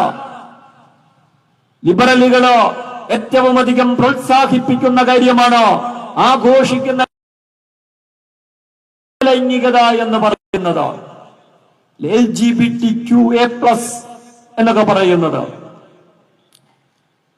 ഹെട്രോനോർമാറ്റീവ് എന്നൊക്കെ പറയുന്ന അവരുടെ ആശയങ്ങൾ. അപ്പൊ ആണും പെണ്ണും അല്ലെ, എതിർലിംഗത്തിലുള്ള ആളുകൾ ചേർന്നിട്ടാണ് ലൈംഗികതയും അതിന്റെ അടിസ്ഥാനത്തിലാണ് കുടുംബം രൂപപ്പെടുന്നത്. അങ്ങനെയല്ല, ആണും ആണും ചേർന്നിട്ടോ പെണ്ണും പെണ്ണും ചേർന്നിട്ടും ലൈംഗികത സാധ്യമാണ്, അതും സ്വാഭാവികമാണ്. എതിർലിംഗത്തിലുള്ളവർ തമ്മിലുള്ള ലൈംഗികത പോലെ തന്നെ ഒരേ ലിംഗത്തിലുള്ളവർ തമ്മിലുള്ള ലൈംഗികതയും സ്വാഭാവികമാണ് എന്ന വാദം ആത്യന്തികമായി തകർക്കുക എന്തിനെയാണ്? കുടുംബത്തെയാണ്. കുടുംബത്തിന്റെ തകർച്ച ആത്യന്തികമായി ഇല്ലാതാക്കാൻ പോകുന്നത് എന്തിനെയാണ്? മനുഷ്യരെയാണ്. അവര് അതും കൂടി നോർമലാണെന്ന് പറയുക മാത്രമല്ല ചെയ്യുന്നത്, അത് തന്നെ അപകടകരമാണ്. ഒപ്പം അതിനെ സെലിബ്രേറ്റ് ചെയ്യുകയാണ്. ഓരോ സംസ്കാരത്തിലും ലൈംഗികതയുമായി ബന്ധപ്പെട്ട് കൂടുതൽ ഉദാത്തമായ ആശയങ്ങളുണ്ട്. ഇപ്പൊ ക്രൈസ്തവതയില്, ലോകത്ത് പല മതങ്ങളിലും സന്യാസമാണ്, സെലിബസി ആണ് ഏറ്റവും ഉദാത്തമായത്. വിവാഹം കഴിക്കാം, അനുവദനീയമാണ്. ഇസ്ലാമില് നേരെ തിരിച്ചാണ്, ഒരാൾക്ക് വേണമെങ്കിൽ വിവാഹം കഴിക്കാതിരിക്കാം, അത് ഹറാമല്ല. പക്ഷേ വിവാഹത്തെയാണത് ഉദാത്തമായിട്ട് കാണുന്നത്, മഹത്വവൽക്കരിക്കുന്നത്. ലിബറലിസത്തില് ആണും പെണ്ണും ചേർന്നിട്ടുള്ള ലൈംഗികത അത് പറ്റാത്ത കാര്യമൊന്നുമല്ല. പക്ഷേ അത് ഉദാത്തീകരിക്കുന്നത്, അതാഘോഷിക്കുന്നത്, അതിന് പ്രൗഡ് അഭിമാനകരമായിട്ടുള്ളത് ഏതാണ്? അവിടെ കളർഫുൾ ആയിട്ടുള്ളത്, വർണ്ണശബളമായിട്ടുള്ളത്, നിറപ്പകിട്ടുള്ളത് ഏതിനാണ്? സ്വർഗ ലൈംഗികതക്കാണ്. ഇത് മനുഷ്യരാശിയുടെ കടക്കൽ ഏത് വിശ്വാസിയാകട്ടെ അവിശ്വാസിയാകട്ടെ, ലിബറൽ ആകട്ടെ, ലെഫ്റ്റ് ആകട്ടെ, റൈറ്റ് ആകട്ടെ, സെൻട്രലിസ്റ്റ് ആകട്ടെ, ഏത് തരത്തിലുള്ള മതരാഷ്ട്രീയ വിശ്വാസങ്ങൾ വെച്ച് പുലർത്തുന്നവരുമായ ആ എല്ലാവരും ഉൾക്കൊള്ളുന്ന മനുഷ്യരാശിയുടെ ഇരിക്കുന്ന കൊമ്പ് മുറിക്കുന്ന പരിപാടിയാണ് ട്രാൻസ്ജെൻഡറിസം. അല്ലെ, ആണിന് ഇങ്ങനെ തോന്നുന്ന അപൂർവം മനുഷ്യരോ ലോകത്തിലുണ്ട് എന്നത് ശരിയാണ്. പക്ഷെ അവിടെ രണ്ട് കാര്യം നമ്മൾ മനസ്സിലാക്കണം. ഒന്ന്, അതൊരു പൊതു നിയമമല്ല, അതൊരു അപവാദമാണ്. മനുഷ്യർക്ക് കൈക്ക് 5 വിരലാണ്, അതാണ് പൊതു നിയമം. പക്ഷേ ചില ആളുകൾക്ക് 6 വിരലുണ്ട്. അതിന്റെ അർത്ഥം അവര് മനുഷ്യരല്ല എന്നല്ല. മനുഷ്യർക്ക് 5 വിരലാണ് എന്നതുകൊണ്ട് 6 വിരലുള്ള ആള് മനുഷ്യനല്ല എന്നർത്ഥമില്ല. അത് പൊതു നിയമത്തിന്റെ അപവാദമാണ്. പൊതു നിയമങ്ങൾക്ക് അപവാദമുണ്ട് എന്നതും ഒരു പൊതു നിയമമാണ്. പക്ഷെ അപവാദത്തെ പൊതു നിയമമാക്കി മാറ്റരുതോ? ലിബറലിസം ചെയ്ത ആളാണ് ഇങ്ങനെ തോന്നുന്ന കുറച്ച് മനുഷ്യരുണ്ട്. പക്ഷെ അതിനെ ഒരു അടിസ്ഥാനമാക്കിയിട്ട് അവരെന്തു പറഞ്ഞു? ഞാൻ എന്ന് പറയുന്ന പുരുഷൻ, ഞാൻ പുരുഷനായിരിക്കുന്നത് എനിക്ക് പുരുഷനാണെന്ന് തോന്നുന്നത് കൊണ്ട് മാത്രമാണ്. ഇതിന്റെ ആപത്തെന്താ? അപകടം എന്താ? എനിക്കടുത്ത നിമിഷത്തിലോ പെണ്ണാണെന്ന് പറഞ്ഞിട്ട് കമ്മിങ് ഔട്ട് നടത്താം, പെണ്ണിന് പുരുഷനാണെന്ന് പറഞ്ഞിട്ട് കമ്മിങ് ഔട്ട് നടത്താം, സർജറി നടത്താം. ആണിന് പെണ്ണാകാം, പെണ്ണിനാണാകാം. അല്ലെ, ആണ് പെണ്ണ് എന്ന് പറയുന്ന മനുഷ്യരാശിയുടെ വളരെ പ്രധാനപ്പെട്ട അടിത്തറയെ, ആ അടിത്തറയിലാണ് പ്രിയപ്പെട്ടവരെ മനുഷ്യന്റെ കുടുംബജീവിതം കെട്ടിപ്പടുത്തിരിക്കുന്നത്. ആ കുടുംബത്തിന്റെ അടിത്തറയിലാണ് മനുഷ്യരാശി നിലനിൽക്കുന്നത്. ആ മനുഷ്യരാശിയുടെ സംസ്കാരം നിലനിൽക്കുന്നത് ആ അടിത്തറ പൊളിച്ചു കളയുകയാണ്. അതങ്ങനെ ഫിക്സ്ഡ് ആയ ഒരു കാര്യമൊന്നുമല്ല. ആണിന് പെണ്ണാകാം, പെണ്ണിനാണാകാം. നമ്മൾ ഒരാളെ കണ്ടാൽ ആണാണോ പെണ്ണാണോ ഇതൊക്കെ വേറെ അയാളോട് ചോദിച്ച് പരിശോധിച്ച് നോക്കേണ്ട കാര്യമാണ്. എന്നിടത്ത് ഇതിനെ ആകെ അവ്യവസ്ഥാപിതവും അവ്യക്തവുമാക്കിയിട്ട് മനുഷ്യരാശിയുടെ ഒരു അടിത്തറയെ അതിനെ കുളം തൊണ്ടുകയാണ് ലിബറലിസം ചെയ്യുന്നത്. എന്താ സംഭവിക്കുക? മനുഷ്യനില്ലാതാകും.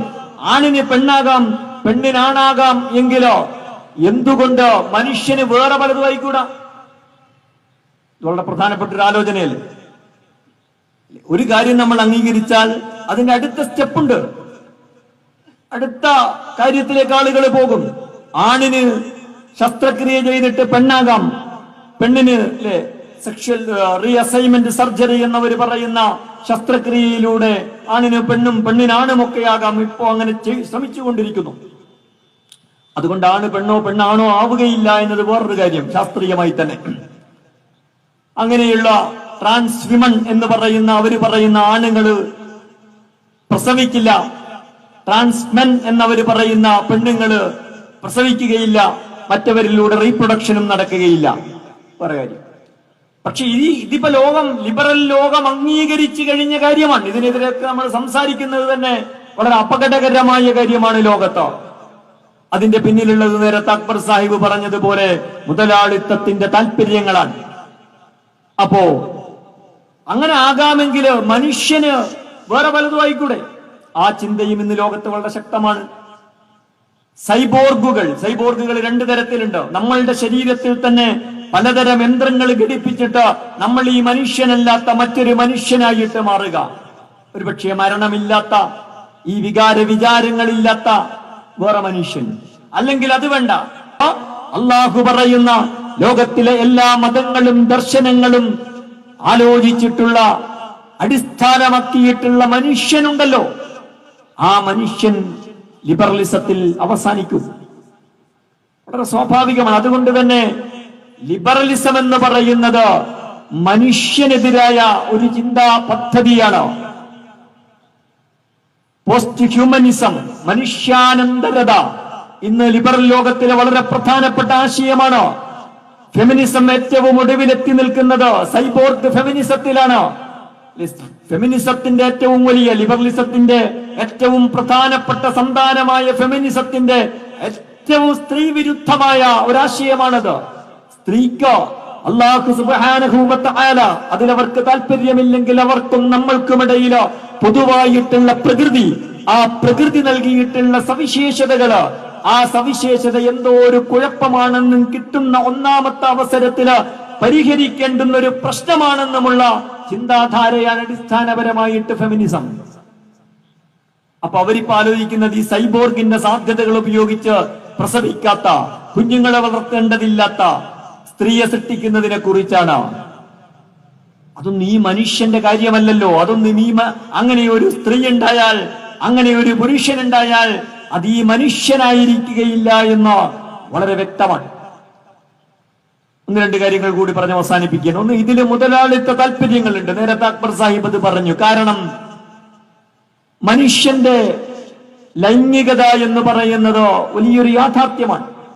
അതില് നിരവധി കച്ചവട സാധ്യതകളുണ്ട്. നമ്മളുടെ കയ്യിലിരിക്കുന്ന മൊബൈൽ ഫോണിൽ ഏറ്റവും കൂടുതൽ സബ്സ്ക്രൈബ് ചെയ്യപ്പെടുന്നത് ലൈംഗിക സാഹിത്യങ്ങളും കലകളും, പോണോഗ്രഫി എന്ന് നമ്മൾ പറയുന്ന അതുമായി ബന്ധപ്പെട്ട കാര്യങ്ങളാണ്. ഇത് വലിയ ഒരു വ്യവസായമാണ് ലോകത്ത്. കോടിക്കണക്കിന് രൂപ മുതൽ മുടക്കും മറ്റാദായവുമുള്ള ഒരു വലിയ വ്യവസായമാണ്.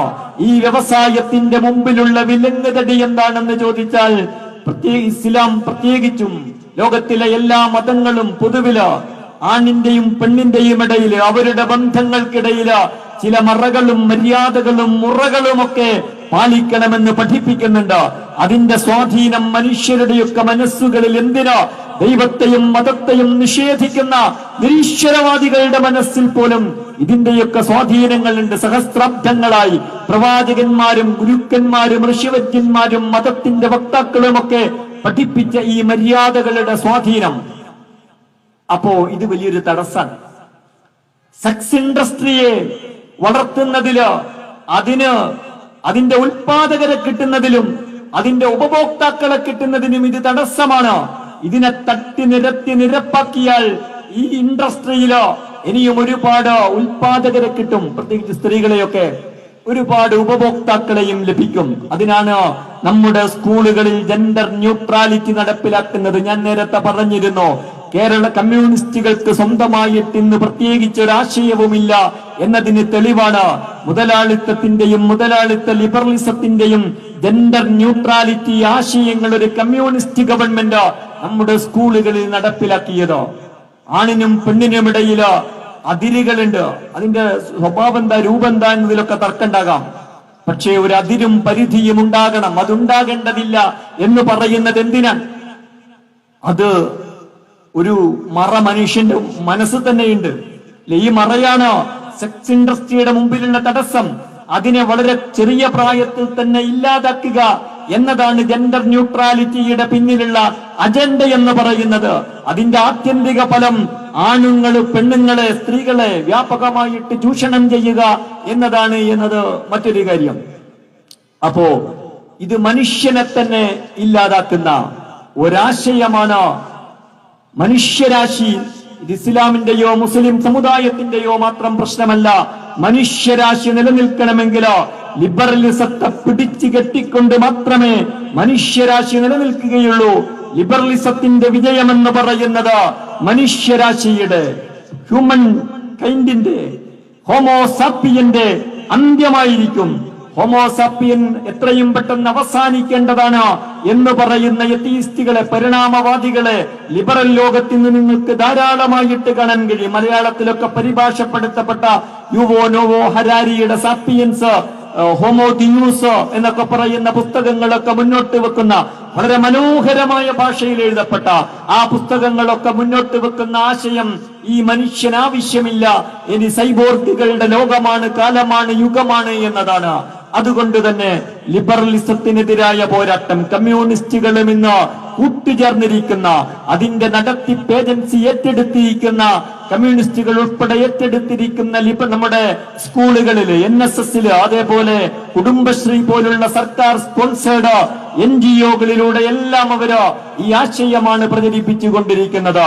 അതുകൊണ്ട് ഇസ്ലാം തകർന്നു പോകുമെന്നതല്ല പ്രശ്നം, മറിച്ച് അതിലൂടെ മനുഷ്യരാശി ഇല്ലാതായി തീരും. മനുഷ്യരില്ലാത്ത ഒരു ലോകത്തെയാണ് ആത്യന്തികമായിട്ട് അത് സൃഷ്ടിക്കുക. നേരത്തെ ഇവിടെ അക്ബർ സാഹിബ് പറഞ്ഞതുപോലെ അവിടെ മനുഷ്യന് വേണ്ടിയുള്ള പ്രതിപക്ഷമാരാണ്? അതാണ് ഇസ്ലാം. ഇസ്ലാം ഇവിടെ പൊരുതുന്നത്, ഇസ്ലാം ഇവിടെ സംവാദം നടത്തുന്നത് ഒരു സമുദായത്തിന് വേണ്ടിയല്ല, മനുഷ്യരാശിക്ക് വേണ്ടിയാണ്. അതിനുവേണ്ടി കളിക്കാൻ, ആ പക്ഷത്ത് നിൽക്കാൻ, ആ പക്ഷത്തെ പ്രതിനിധീകരിക്കാൻ ലോകത്താരെങ്കിലും വേണം. ലോകത്തിലെ എല്ലാ മതങ്ങളും കമ്മ്യൂണിസം ഉൾപ്പെടെയുള്ള പ്രത്യയശാസ്ത്രങ്ങളും യുക്തിവാദവുമെല്ലാം ലിബറലിസത്തിന്റെ മുമ്പിൽ ആയുധം വെച്ച് കീഴടങ്ങിയ ഒരു കാലത്ത് അതിനെ പ്രതിരോധിക്കാൻ, പിടിച്ചുകെട്ടാൻ ലോകത്തിൽ ആരെങ്കിലും എഴുന്നേറ്റ് നിൽക്കേണ്ടതുണ്ട്. ആ എഴുന്നേറ്റ് നിൽക്കുന്ന ആശയമാണ് അതിന് കരുത്തും ശേഷിയുമുള്ള. കാരണം ഇസ്ലാമിന് ലോകത്തെക്കുറിച്ച്, പ്രപഞ്ചത്തെക്കുറിച്ച്, മനുഷ്യനെക്കുറിച്ച്, നന്മ തിന്മകളെ കുറിച്ച്, ആണിനെ കുറിച്ച്, പെണ്ണിനെ കുറിച്ച്, ആണിനും പെണ്ണിനുമിടയിലുള്ള ബന്ധങ്ങളെ കുറിച്ചൊക്കെ വളരെ സുനിശ്ചിതമായ, സുനിർണിതമായ, സർവകാലികമായ, സർവജനീനമായ ആശയങ്ങളുണ്ട്, നിയമങ്ങളുണ്ട്, അഖീദയുണ്ട്, ശരീഅത്തുണ്ട്. അതുകൊണ്ട് ഈ മനുഷ്യവിരുദ്ധമായ, മുതലാളിത്തത്തിന്റെയും സാമ്രാജ്യത്വത്തിന്റേതുമായ ഈ ആശയത്തെ പിടിച്ചുകെട്ടാൻ ഇസ്ലാമിന് സാധിക്കും. അതിന്റെ സംഘർഷമാണ് ലോകത്ത് നടന്നുകൊണ്ടിരിക്കുന്നത്. അതില് നമ്മൾ മനുഷ്യന്റെ പക്ഷത്ത് നിൽക്കണോ അതല്ല മനുഷ്യവിരുദ്ധതയുടെ പക്ഷത്ത് നിൽക്കണോ എന്നതാണ് പ്രശ്നം.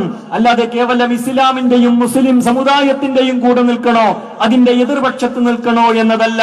മറിച്ച് ആത്യന്തികമായി ഈ പോരാട്ടം, ഈ യുദ്ധം മനുഷ്യപക്ഷവും മനുഷ്യവിരുദ്ധ പക്ഷവും തമ്മിലുള്ള പോരാട്ടമാണ്. അവിടെ മനുഷ്യനെയും മനുഷ്യത്വത്തെയും മാനവികതയും സംരക്ഷിക്കുവാൻ ശേഷിയുള്ളത് ഇസ്ലാമിനാണ്.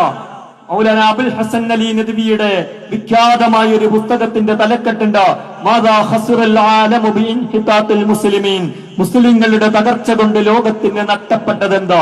മുസ്ലിങ്ങളുടെ തകർച്ച എന്ന് പറയുന്നത്, ഇസ്ലാമിനുണ്ടാകുന്ന തിരിച്ചടി എന്ന് പറയുന്നത്, അത് ഇസ്ലാമിനോ മുസ്ലിങ്ങൾക്കോ എതിരായും ഉള്ളത് മാത്രമല്ല, അത് മനുഷ്യരാശിയെ തന്നെ ബാധിക്കുന്നത്, മനുഷ്യരാശിക്കെതിരെയുള്ളതാണ്. ഇസ്ലാം ലോകത്ത് നിലനിൽക്കും. അതിന്റെ കാരണം നേരത്തെ അക്ബർ സാഹിബ് പറഞ്ഞതുപോലെ അത് അള്ളാഹുവിന്റെ ഭാഗത്ത് നിന്നുള്ളതാണ്, അത് ഹക്കാണ്. അത് മറ്റൊരു കാരണം കൂടിയുണ്ട്. ജനത്തിന്, മനുഷ്യർക്ക് ഉപകാരമുള്ളത്, മാനവികതയെ സംരക്ഷിക്കുവാൻ ശേഷിയുള്ളത് അത് ഭൂമിയിൽ ബാക്കിയാവും. അതുകൊണ്ട് ഇസ്ലാമാണ് ബാക്കിയാവുക, ലിബറലിസം അല്ല ബാക്കിയാവുക. ഇസ്ലാമിന്റെ ഒപ്പം മാനവികതയും നിലനിൽക്കും, ലിബറലിസത്തിന്റെ ഒപ്പം മനുഷ്യനും മരിക്കും, മാനവികത ഇല്ലാതായി തീരും. അതുകൊണ്ട് ഈ ചോദ്യം നിങ്ങളോ എത്തീസത്തിന്റെയും ലിബറലിസത്തിന്റെയും കൂടെ നിന്ന് മനുഷ്യനെതിരായ പക്ഷത്ത് നിൽക്കണോ, ഇസ്ലാമിന്റെയും അതിന്റെ മൂല്യങ്ങളുടെയും കൂടെ നിന്ന് മനുഷ്യന്റെ പക്ഷത്ത് നിൽക്കണോ എന്ന ചോദ്യമാണെന്ന് മാത്രം സൂചിപ്പിച്ചുകൊണ്ട് അവസാനിപ്പിക്കുന്നു. വാഹിർ ദഅവാന അൽഹംദുലില്ലാഹി റബ്ബിൽ ആലമീൻ. അസ്സലാമു അലൈക്കും. ജനിതകമായി LGBTQA+ ഉള്ളവർ ഉണ്ടോ എന്ന ചോദ്യത്തിന് ശരിക്കും ഉത്തരം പറയാൻ കഴിയില്ല. കാരണം LGBTQAIA എന്ന് പറയുന്ന എത്ര 5-6 ലെറ്റേഴ്സ്, ഇത് ഓരോന്നാണ്. അപ്പൊ ശരിക്കും ചോദിക്കേണ്ടത് ജനിതകപരമായി L ഉണ്ടോ, G ഉണ്ടോ, B ഉണ്ടോ, Q, ഇങ്ങനെ ചോദിക്കണം. പിന്നെ അവസാനമുള്ളത് പ്ലസ് ആണ്. പ്ലസിനെ കുറിച്ച് ചോദിക്കാനേ പറ്റൂല. കാരണം എന്താണ്, അത് തീരുമാനാത്ത, ഇനിയും തീരാത്ത ഒരു കേസാണ്. അപ്പൊ അത് ഉണ്ടോ ഇല്ലെന്ന് എങ്ങനെയാ, അത് അനന്തതയെ കുറിക്കുന്ന ഒരു സൂചകമാണ്. ഇനി ഇതിൽ ജനിതകം ഉണ്ടോ ഇല്ലേ എന്നുള്ളത്, അതിൽ ആദ്യത്തെ 3 LGB, ഇത് 3 സ്വവർഗ ലൈംഗികതയാണ്. അതിൽ മൂന്നാമത്തെ B, ആദ്യത്തെ 1 ആണും തമ്മിലുള്ളതാണ്, 2 പെണ്ണും തമ്മിലുള്ളതാണ്. 1 പെണ്ണും, പിന്നെ ആണും, പിന്നെ ഒരാൾക്ക് സാധാരണ മനുഷ്യരെ പോലെ ഓപ്പോസിറ്റ് സെക്സിനോടും തോന്നുന്നു, സ്വന്തം സെക്സിനോട് തോന്നുന്നു. അതിനാണ് B എന്ന് പറയുന്നത്, ബൈസെക്ഷൽ. ഇതിനൊരു കൂട്ടമായിട്ട് നമ്മൾ എടുക്കുക. ഇങ്ങനെ ഒരു ജനിതകം, അല്ലെ, ഹോമോസെക്ഷലായ ഒരു ജനിതക പ്രവണത ഉണ്ടോ ഇല്ലേ, അതുണ്ട് എന്നതിന് ശാസ്ത്രീയമായൊരു തെളിവുമില്ല. ഇനി ഒരു വാദത്തിന് അങ്ങനെ മനുഷ്യനിൽ ജനിതകമായ എന്തോ ഒരു പ്രശ്നമുണ്ട്, ജനിതകമായ പലതരം പ്രശ്നങ്ങൾ മനുഷ്യർക്ക് ഉണ്ടാകാം, അതുണ്ടാകുന്നതിന് പല കാരണങ്ങൾ ഉണ്ടാകാം. അതുകൊണ്ട് അത് ശരിയാണ്, നമ്മളുടെ ശാരീരികമായ ഒരവസ്ഥയെല്ലാം ശരിയാണ്. ഇനി ജനിതകമായ പരമായി തന്നെ നമുക്ക് പ്രായപൂർത്തിയായ ഏത് പുരുഷനും അയാൾക്ക് താല്പര്യമുള്ള ഏത് സ്ത്രീയോടും ലൈംഗിക ബന്ധത്തിൽ ഏർപ്പെടാനുള്ള താല്പര്യവുമുണ്ട്, ക്ഷമതയുമുണ്ട്. ശാരീരികമായി ഉണ്ടല്ലോ, ബയോളജിക്കലി അത് ഫാക്റ്റ് ആണല്ലോ. എന്നാൽ അത് നമ്മൾ അംഗീകരിച്ചു കൊടുക്കുമോ? ലോകത്ത് ഏതെങ്കിലും സമൂഹം അംഗീകരിച്ചു കൊടുക്കുമോ? ജനിതകത്തിനും അപ്പുറത്ത് എല്ലാ ആരോഗ്യമുള്ള പ്രായപൂർത്തിയായ പുരുഷനും ഈ താല്പര്യമുണ്ട്. അവന് ശാരീരികല്ലേ, സമ്മതിക്കണം. അത് നമ്മൾ സമ്മതിക്കുന്നില്ല. കാരണം സമ്മതിക്കുന്നതിന്റെയും സമ്മതിക്കാതിരിക്കുന്നതിന്റെയും മാനദണ്ഡം ശാരീരികമല്ല, അതിന് വേറെ മാനദണ്ഡമുണ്ട്. അതുകൊണ്ട് ജനിതക ജീനം ഉണ്ടെന്ന് പറഞ്ഞാൽ തന്നെ അതുകൊണ്ട് ഒരു കാര്യം ശരിയാവുകയില്ല എന്നതാണ്. ഇനി പിന്നെയുള്ളത് LGBT, ട്രാൻസ്ജെൻഡറാണ്. ഇതിനൊരു ജനിതകത്തിനും പ്രസക്തിയില്ല. കാരണം ട്രാൻസ്ജെൻഡർ എന്ന് പറഞ്ഞാൽ നേരത്തെ എന്റെ പ്രഭാഷണത്തിൽ പറഞ്ഞിട്ടുണ്ട്, ഒരാളുടെ തോന്നൽ മാത്രമാണ് അതിന്റെ ബേസ്, ശാരീരികതയേ അല്ല. എനിക്ക് പെണ്ണാണെന്ന് തോന്നുന്നു, എനിക്ക് ആണാണെന്ന് തോന്നുന്നു. ഈ തോന്നൽ 2 തരത്തിലുണ്ട്. ശരിക്കും തന്നെ അങ്ങനെ തോന്നുന്നവരുണ്ട്. പക്ഷെ അതിനെക്കുറിച്ച് നമ്മൾ മനസ്സിലാക്കേണ്ടത്, ഇങ്ങനെ തോന്നുന്നത് ഇത് മാത്രമല്ല. തോന്നലുകളിൽ ഇതിന് മാത്രം എന്തുകൊണ്ടാണ് നമ്മൾ സെലക്ട് ചെയ്തിട്ട് അംഗീകരിക്കുന്നത്? ലോകത്ത് പിന്നെ മൃഗമാണെന്ന് തോന്നുന്ന ആളുകളുണ്ട്, സുആന്ത്രോപ്പി എന്ന് പറയുന്ന പ്രവണതയുണ്ട്. കോട്ടാഡ് സിൻഡ്രോം എന്ന് പറഞ്ഞിട്ട് വളരെ അപൂർവം മനുഷ്യരിൽ ഒരു പ്രവണതയുണ്ട്. ജീവിച്ചിരിക്കുന്ന മനുഷ്യർക്ക് താൻ മരിച്ചുപോയി എന്ന് തോന്നുന്നു. അതാണ് കോട്ടാഡ് സിൻഡ്രോം. നമ്മളുടെ തമിഴ്നാട്ടുകാരനായി ഇന്ന് ജീവിച്ചിരിക്കുന്ന പ്രമുഖ ന്യൂറോ സയന്റിസ്റ്റ്, നേരത്തെ അക്ബർ സാഹിബ് പറഞ്ഞില്ലേ, ഫ്രോയിഡിന്റെ ഇതൊക്കെ തള്ളിക്കളഞ്ഞുകൊണ്ട് ലോകത്തിപ്പോ ന്യൂറോ സയൻസ് എന്ന് പറയുന്നത് മനുഷ്യന്റെ മനസ്സിനെ കുറിച്ച് പഠിക്കുന്ന പ്രധാനപ്പെട്ട ശാസ്ത്രശാഖയാണ്. ആ ന്യൂറോ സയൻസിൽ ഒരു അധികായനാണ് ഇന്ത്യക്കാരനായ തമിഴ്നാടുകാരനായ രാമേന്ദ്രൻ. അദ്ദേഹത്തിന്റെ പുസ്തകമുണ്ട്, അത് മലയാളത്തിൽ പരിഭാഷപ്പെടുത്തപ്പെട്ടിട്ടുണ്ട്, മസ്തിഷ്കം കഥ പറയുന്നു. അതില് ഒരു തമിഴ്നാട്ടിലൊരു അലിയെ കുറിച്ച് പറയുന്നുണ്ട്. അയാൾ ഇങ്ങനെ ഈ കോട്ടാഡ് സിൻഡ്രോം ഉള്ള ആളാണ്, ഞാൻ മരിച്ചുപോയി എന്ന് കരുതുന്ന ആളാണ്. അങ്ങനെ ഒരാൾ കരുതുന്നുണ്ടെങ്കിൽ അയാളുടെ മനുഷ്യാവകാശം അയാൾ എത്രയും പെട്ടെന്ന് കൊണ്ടുപോയി കബറടക്കലാണ് അല്ലെങ്കിൽ ശവസംസ്കാരം നടത്തലാണ് എന്ന് പറയാൻ പറ്റില്ലല്ലോ. അത് അയാളുടെ ഒരു ഡിസോർഡറാണ് എന്നതാണ്. അപ്പൊ ടിയുടെ കഥ അതാണ്. LGBT നേരത്തെ അക്ബർ സാഹിബ് ക്യൂർ ആണ്, വിചിത്രമായ, അത് എന്താന്ന് തീരുമാനമായ കേസല്ല അല്ലെ, അത് പലതുമാണ്. പിന്നെ ഇതിനെക്കുറിച്ചൊക്കെ ഖുർആൻ പറഞ്ഞിട്ടുണ്ടോ എന്നുള്ളതാണ്. പറഞ്ഞിട്ടുണ്ട്. സ്വർഗ ലൈംഗികതയെ കുറിച്ച് ലൂത്ത് നബി അലൈഹിസ്സലാത്തു വസ്സലാമയുടെ ചരിത്രം പറയുന്നിടത്തെല്ലാം സൂറത്ത് ആറാഫിൽ, ഷുറായിൽ, ഒരുപാട് സ്ഥലങ്ങളിൽ ലൂത്ത് നബിയുടെ ചരിത്രം പറയുന്നിടത്തെല്ലാം ഇതിനെ കുറിച്ച് പറയുന്നുണ്ട്. ഒരു സമൂഹത്തെ നശിപ്പിക്കാൻ കാരണമായ തിന്മയാണത്. കാരണം ഇനി അള്ളാഹ് നശിപ്പിച്ചിട്ടില്ലെങ്കിൽ ഒരു സമൂഹം നശിച്ചു പോകുന്ന, അത് തുടർന്നാൽ പിന്നെ ആ സമൂഹം ഉണ്ടാവില്ല. അങ്ങനെയുള്ളൊരു തിന്മയാണത്. പിന്നെ ട്രാൻസ്ജെൻഡറിനെ കുറിച്ച് ഖുർആൻ പറഞ്ഞിട്ടുണ്ട്. സൂറത്ത് നിസായിലെ 119 ആയത്തിൽ പിശാചിനെ കുറിച്ച് പറയുന്നിടത്ത് വല ഉമന്നിയന്നകും വല ആമുറന്നകും, അവരെ നാം പ്രലോഭിപ്പിക്കും, അവരോട് നാം കൽപ്പിക്കും. മനുഷ്യന്റെ ലിയുഗയ്യിറന്ന ഖൽഖൽ, അള്ളാഹുവിന്റെ സൃഷ്ടിഘടനയിൽ മാറ്റം വരുത്താൻ. അതാണ് ട്രാൻസ്ജെൻഡർ എന്ന് പറയുന്നത്. അത് പിശാചിന്റെ വ്യാമോഹിപ്പിക്കലാണ്. യഥാർത്ഥത്തിൽ മാറ്റം വരുന്നില്ല. യഥാർത്ഥത്തിൽ പിശാചി മനുഷ്യനോട് ചെയ്യുന്ന ഒരു പ്രതികാര നടപടിയാണ്. മനുഷ്യൻ ഭയങ്കര സംഭവമാണെന്നാണല്ലോ അള്ളാഹ് ഇബ്ലീസിനോട്, ഇല്ലേ, മലക്കുകളോടും ജിന്നുകളോടും പറഞ്ഞത്. അപ്പൊ അന്നേ പിശാചി പറഞ്ഞു അങ്ങനെ വലിയ സംഭവം എന്നല്ല, ഞാൻ കാണിച്ചു തരാം. അപ്പം അള്ളാഹുവിന്റെ സൃഷ്ടിഘടനയിൽ പോലും മാറ്റം വരുത്താൻ ശ്രമിച്ച് സ്വയം അപഹാസ്യനാകുന്ന ഒരു ജീവിയാണ് മനുഷ്യൻ എന്ന് ഞാൻ കാണിച്ചു തരാം. ഇതാണ് പിശാചി ചെയ്യുന്നത്. അപ്പൊ മനുഷ്യനെ വ്യാമോഹിപ്പിക്കുകയാണ്. മനുഷ്യരുടെ കൂട്ടത്തിലെ പിശാചിന്റെ ആളുകളെ വ്യാമോഹിപ്പിക്കുകയാണ്. ആണിന് പെണ്ണാകാം, പെണ്ണിന് ആണാകാം, മനുഷ്യന് പലതുമാകാം, മനുഷ്യന് മൃഗമാകാം എന്നൊക്കെ വ്യാമോഹിപ്പിച്ചിട്ട്, അല്ലെ, കഴുതക്കോലം കെട്ടിക്കുക എന്ന് പറയില്ലേ, ഇങ്ങനെ കോലം കെട്ടിച്ച് അള്ളാനെ കാണിച്ചു കൊടുക്കുകയാണ്. നീ പറയുന്ന ജീവി, ഈ മനുഷ്യൻ മഹാ അപഹാസ്യനായ ഒരു കൂട്ടരാണ് എന്ന് മറ്റൊരു ജീവിയും ചെയ്യാത്ത, ചിന്തിക്കാത്ത, സ്വന്തം സൃഷ്ടിഘടനയിൽ തന്നെ മാറ്റം വരുത്തുന്ന ജീവി അങ്ങനെ ശ്രമിക്കുന്ന ഒരാളാണ് എന്ന് കാണിച്ചു കൊടുക്കുകയാണ് യഥാർത്ഥത്തിൽ പിശാചി ചെയ്യുന്നത്. അതൊരു പൈശാചിക പ്രലോഭനവും വലാമുറന്നവും പൈശാചിക കൽപ്പനയുമാണ്. ഇത് മനുഷ്യനെ അപഹാസ്യനാക്കാൻ വേണ്ടി പിശാചി ചെയ്യുന്നതാണ്. അപ്പോ ഇതിനെക്കുറിച്ചും ഖുർആൻ നേരത്തെ തന്നെ പറഞ്ഞിട്ടുണ്ട്. സ്ത്രീകളുടെ ഭാഗത്തു നിന്നുള്ള ഒരു ചോദ്യമാണ്. ലിബറസത്തിന്റെ പ്രയോക്താക്കളായി ക്യാമ്പസുകളിലെ വിദ്യാർത്ഥികളെ കാണുന്നുണ്ടെങ്കിൽ അത് ലക്ഷ്യം വെക്കുന്നത് എന്തായിരിക്കും എന്ന് വിശദീകരിക്കാമോ? ക്യാമ്പസുകളിൽ ലിബറലിസം, ക്യാമ്പസിൽ എന്നല്ല, ലോകത്തെവിടെയും ലിബറലിസം ലക്ഷ്യം വെക്കുന്നത് എന്താണ് എന്ന് നേരത്തെ ഞാൻ അക്ബർ സാഹിബ് ഒക്കെ വിശദീകരിച്ചിട്ടുണ്ട്. പക്ഷെ സ്ത്രീകളുടെ ഭാഗത്തു നിന്നായതുകൊണ്ട് അതിനൊരു വിശദീകരണം കൂടി നൽകേണ്ടതാണെന്ന് തോന്നുന്നു. പുരുഷന്മാർക്ക് സ്ത്രീ ശരീരത്തെ ചൂഷണം ചെയ്യാനുള്ള ഒരു പശ്ചാത്തല സൗകര്യം ഒരുക്കുക എന്നത് ഇതിന്റെ ഒരു ലക്ഷ്യമാണ്. മതങ്ങളും മൂല്യങ്ങളും എപ്പോഴും ഈ ചൂഷണത്തെ തടയുന്നുണ്ട്. അക്ബർ സാഹിബ് നേരത്തെ പറഞ്ഞ മുതലാളിത്തത്തിന്റെ ഒക്കെ ഒരു പ്രശ്നം, ഇസ്ലാമിനോടുള്ള ഒരു പ്രശ്നം ഇതാണ്. പിന്നെ തടഞ്ഞു കളയുന്നു. ചില അതിരും മറയും മര്യാദയും ഒക്കെ ഉണ്ടാക്കുമ്പോൾ അങ്ങനെ ചൂഷണം ചെയ്യാൻ കഴിയില്ല. നിങ്ങൾ പിന്നെ ഈ ഫെമിനിസത്തെ കുറിച്ച് തന്നെ ആലോചിച്ച് നോക്കി. സ്ത്രീകൾ മോഡസ്റ്റിയായിട്ട്, മര്യാദയിൽ, അന്തസ്സോടെ വസ്ത്രം ധരിക്കാതിരിക്കുക എന്നത് സ്ത്രീയുടെ ആവശ്യമാണോ പുരുഷന്റെ ആവശ്യമാണോ? അത് സ്ത്രീയുടെ സ്വാതന്ത്ര്യമാണോ പുരുഷന്റെ സ്വാതന്ത്ര്യമാണോ? പേര് സ്ത്രീ സ്വാതന്ത്ര്യം എന്നാണ്. ശരിക്കും സ്ത്രീ ശരീരത്തെ കണ്ട് ആസ്വദിക്കാനുള്ള പുരുഷന്റെ സ്വാതന്ത്ര്യമാണത്.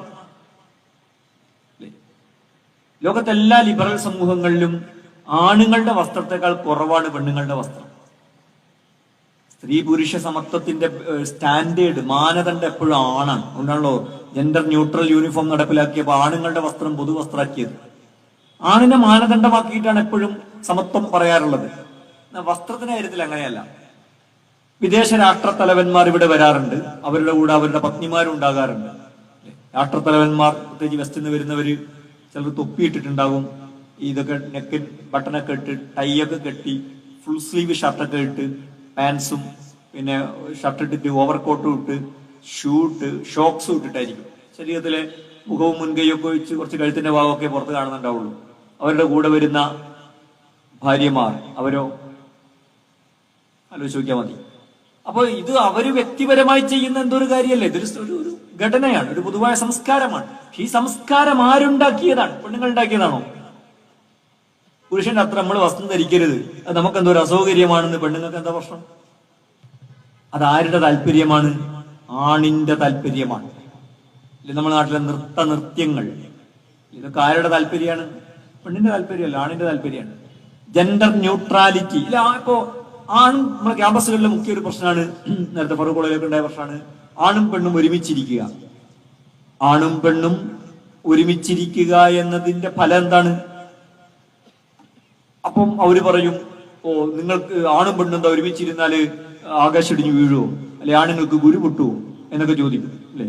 അപ്പൊ നമ്മളാകെ പ്രതിരോധത്തിലാവും. നമുക്ക് ഒരു ആത്മനിയന്ത്രണം ഇല്ലാത്ത മനുഷ്യന്മാരാണോ നമ്മൾ? പക്ഷെ അവരോട് വേറൊരു കാര്യം തിരിച്ചു ചോദിച്ചാൽ മതി.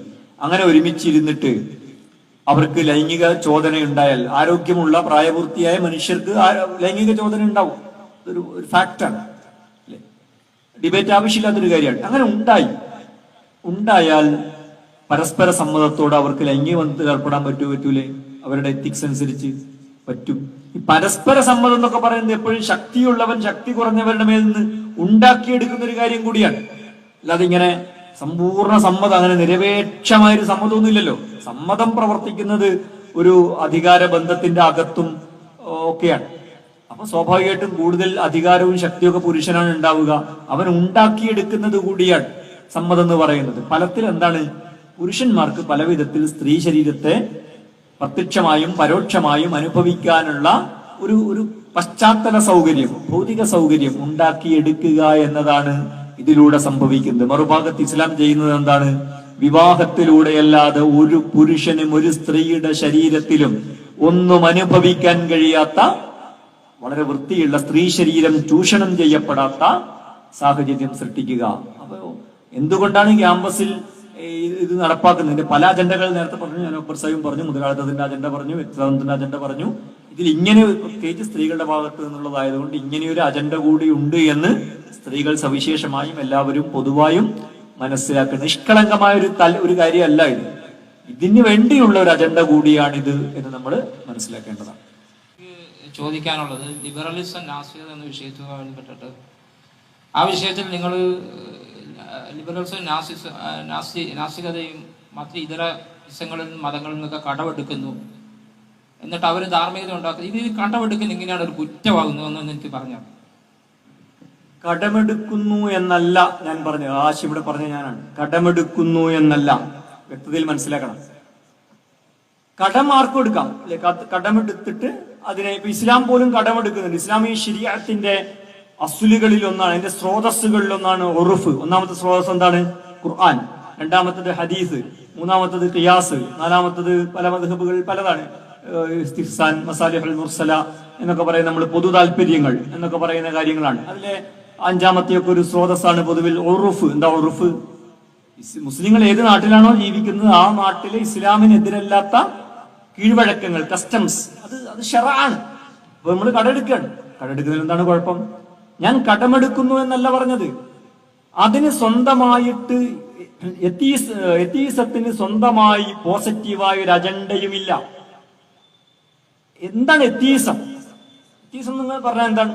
ദൈവമില്ല, മതങ്ങൾ പൊട്ടാണ്, ഇത്രയേ ഉള്ളൂ എത്തീസം. അപ്പോ അതിന് പിന്നെയും നിലനിൽക്കണം, അല്ലെ? ആരുടെയോ കൂടെ നിന്നിട്ടേ നിലനിൽക്കാൻ പറ്റുള്ളൂ. അത് ഇസ്ലാമിന്റെ കൂടെ നിന്ന് നിലനിന്നിട്ടുണ്ട്, കമ്മ്യൂണിസത്തിന്റെ കൂടെ നിന്ന് നിലനിന്നിട്ടുണ്ട്, ഇപ്പോൾ മുതലാളിത്തത്തിന്റെയും സാമ്രാജ്യത്വത്തിന്റെയും ഫാഷിസത്തിന്റെയും സൈനിസത്തിന്റെയും കൂടെ നിന്ന് നിലനിൽക്കുന്നുണ്ട്. അപ്പൊ ഇതിനെ കടമെടുക്കുകയല്ല, ഒരു നിഷേധ പ്രസ്ഥാനമായതുകൊണ്ട്, അതിന്റെ കയ്യിൽ പോസിറ്റീവായ ഒരു അജണ്ട ഇല്ലാത്തത് കൊണ്ട് അത് പലരുടെയും കൂടെ നിൽക്കുന്നു. ഒരു കാര്യം കൂടി നമ്മൾ മനസ്സിലാക്കണം.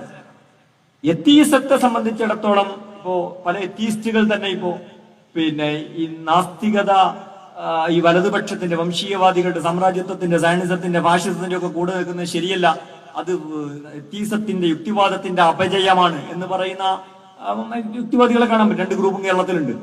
പക്ഷെ ഞാൻ പറയുന്നത് എത്തീസത്തിന് സ്വാഭാവികമായിട്ട് നിൽക്കാവുന്ന, എത്തീസത്തിന്റെ നാച്ചുറൽ അലൈ, സ്വാഭാവിക സഖ്യകക്ഷി എന്ന് പറയുന്നത് വംശീയവാദികളാണ്, സാമ്രാജ്യത്വമാണ്, ഫാഷിസമാണ്, സൈനിസമാണ്. എന്താ കാരണം? അത് ശാസ്ത്രത്തെ മാത്രമാണ് അടിസ്ഥാനമാക്കുന്നത്. ശാസ്ത്രമനുസരിച്ച്, പ്രത്യേകിച്ച് അവരംഗീകരിക്കുന്ന പരിണാമശാസ്ത്രം അനുസരിച്ച് ഈ ലോകത്ത് നടക്കുന്നത് എന്താണ്? നേരത്തെ ഞാൻ പറഞ്ഞിട്ടുണ്ട്. എല്ലാ ലോകത്ത് മൊത്തത്തിൽ നടക്കുന്നത് എന്താണ്? സ്ട്രഗിൾ ഫോർ എക്സിസ്റ്റൻസ്, അല്ലെ? നിലനിൽപ്പിന് വേണ്ടിയുള്ള സമരമാണ്. ആരാണ് അതിൽ നിലനിൽക്കുക? സർവൈവൽ ഓഫ് ദി ഫിറ്റസ്റ്റ്, കൂടുതൽ ഫിറ്റായതാണ്. ഇപ്പോ ഇസ്രായേൽ ഫലസ്തീനികളെ അടിച്ച് തകർത്തുകൊണ്ടിരിക്കുന്നു. ആരാണ് ഫിറ്റ്? അവരുടെ ഭാഷയിൽ ആലോചിച്ചാൽ ഇസ്രായേലാണ് ഫിറ്റ്. അപ്പൊ ആരുടെ കൂടെയാണ് നിൽക്കേണ്ടത്?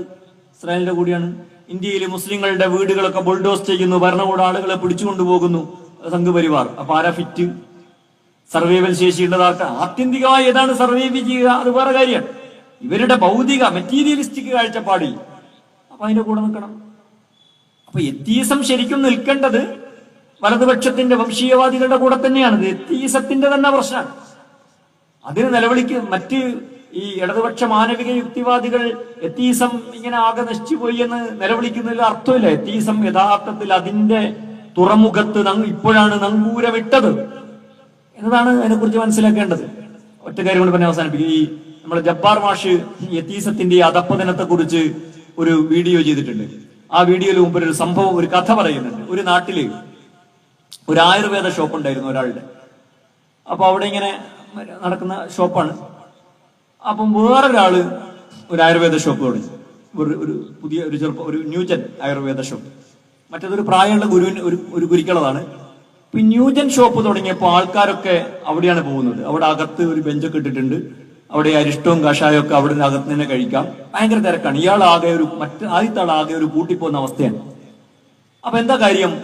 രണ്ടാമത്തെ ഷോപ്പിലെ അരിഷ്ടത്തില് നമ്മളെ പട്ടച്ചാരായം കൂടി ചേർത്തിട്ടാണ് കൊടുക്കുന്നത്. മറ്റടുത്ത് ശരിക്കും അരിഷ്ടം മാത്രമാണ് കൊടുക്കുന്നത്. ആദ്യത്തത് പഴയ യുക്തിവാദമാണ്, രണ്ടാമത്തത് പുതിയ യുക്തിവാദമാണെന്നാണ് ജബ്ബാർ മാഷ് പറയുന്നത്. പക്ഷേ എന്നിട്ട് മൂപ്പര് പറയുന്നു, അരിഷ്ടം വിൽക്കും, അരിഷ്ടേ വിൽക്കാവൂ, പട്ടച്ചാരായം കൂട്ടി വിൽക്കരുത്. പക്ഷേ ഈ യുക്തിവാദത്തിന്റെ അരിഷ്ടം മാത്രം വിൽക്കാനാവില്ല. കാരണം അതിന് സ്വന്തം നിലനിൽപ്പില്ല. അതിൽ എന്തോ ഒന്ന് ചേർക്കേണ്ടി വരും. അപ്പൊ ചേർക്കാൻ യുക്തിവാദ യുക്തി അനുസരിച്ച് ഏറ്റവും നല്ല പട്ടച്ചാരായാണ്. ഇതാണ് യുക്തിവാദത്തിന്റെ പ്രശ്നം. സ്വയം നിലനിൽപ്പില്ലാത്തൊരു കാര്യമാണത്. അതിനോട് ചേരാൻ ഏറ്റവും കഴിയുക, അതിനോട് ചേർക്കാൻ ഏറ്റവും സാധിക്കുക, അർഹതയുള്ളത് അതിജീവിക്കും. കാരണം സയൻസ് ആണല്ലോ എല്ലാത്തിന്റെയും ബേസ്. അവരുടെ സയൻസിൽ വളരെ പ്രധാനപ്പെട്ടതാണ് പരിണാമ സിദ്ധാന്തം. അതിന് സോഷ്യൽ ഡാർവിനിസത്തിലാണ് അവസാനം യുക്തിവാദം എത്തുക. അതാണ് ഇപ്പൊ സംഭവിച്ചുകൊണ്ടിരിക്കുന്നത്. അതുകൊണ്ടാണ് നിർലജ്ജമായി ഇസ്രായേലിന് വേണ്ടിയുള്ള പ്രചരണങ്ങൾ ആ യുക്തിവാദികൾ, അത്തരം യുക്തിവാദികൾ കേരളത്തിൽ ഉൾപ്പെടെ നടത്തിക്കൊണ്ടിരിക്കുന്നത്. കടമെടുക്കുന്നത് തെറ്റാണോ ശരിയാണോ എന്നുള്ള ആൻസർ നിങ്ങൾ പറഞ്ഞിട്ടില്ല. ഒന്നല്ലേ തെറ്റാണ് ശരിയാണ് നിങ്ങൾ ഇത്ര നേരം പറഞ്ഞിട്ടില്ല. കടമെടുക്കുന്നത് ശരിയാണ്. ശരിയാണെന്ന് ഞാൻ തെളിവ് പറഞ്ഞിട്ടുണ്ട്. തെളിവ് ഇസ്ലാമാണ്. ഇസ്ലാം കടമെടുത്തിട്ടുണ്ട്. പക്ഷെ ഇസ്ലാമിന് സ്വന്തം അടിത്തറയുണ്ട്. ഇസ്ലാം എന്താണ് ശരി, എന്താണ് തെറ്റ്, എന്താണ് ചെയ്യാൻ പാടുള്ളത്, എന്താണ് ഇസ്ലാമിനൊരു അതിന്റെ ഒരു അംഗീകാരവും ഒരു നിഷേധവും ഇസ്ലാമിനുണ്ട്. ഒരകവും ഒരു പുറവും ഉണ്ട്. എന്നാലും പല കാര്യങ്ങൾ ബാക്കിയുണ്ടാവും. ആ കാര്യങ്ങൾ ഇസ്ലാം പലതും കടമെടുക്കുന്നു. ശരീഅത്തിന് ഉദാഹരണം ഞാൻ പറഞ്ഞു, ഉറുഫ്. ഇനി ഇസ്ലാമിക നാഗരികത പലതും കടമെടുത്തിട്ടുണ്ട്. ഓക്കെ. അപ്പോ അതേസമയം കടമെടുപ്പല്ല ഇവിടുത്തെ പ്രശ്നം. സ്വന്തമായൊരു കാര്യമില്ലാത്തത് കൊണ്ട് മറ്റൊന്നിനോട് ചാരി നിന്ന് മാത്രമേ പ്രവർത്തിക്കാൻ പാടുള്ളൂ. കടമെടുക്കുന്നത് ശരിയാണ് എന്നാണ് ഞാൻ പറഞ്ഞത്. അതിന് തെളിവ് ഇസ്ലാമാണ്. അതേസമയം ഇസ്ലാം പ്രവർത്തിക്കുന്നത് ഒരു കാലത്ത് മാർക്സത്തോട് ചേർന്നിട്ട്, വേറൊരു കാലത്ത് ഹൈന്ദവതയോട് ചേർന്നിട്ട്, വേറൊരു കാലത്ത് ക്രൈസ്തവതയോട് ചേർന്നിട്ട്, വേറൊരു കാലത്ത് ലിബറലിസത്തോട് ചേർന്നിട്ട്, ഇനി വേറൊരു കാലത്ത് ഒരു പോസ്റ്റ് ഹ്യൂമനിസം ഉണ്ടായാൽ അതിനോട് ചേർന്നിട്ട്, അങ്ങനെയല്ല ഇസ്ലാം പ്രവർത്തിക്കുന്നത്. ഇസ്ലാമിന് സ്വന്തം കാലിൽ നിൽക്കാനുള്ള ശേഷിയുണ്ട്. കടമെടുക്കൽ വിശദാംശങ്ങൾ കടമെടുക്കും, അസുലുകളിലല്ല കടമെടുക്കുന്നത്.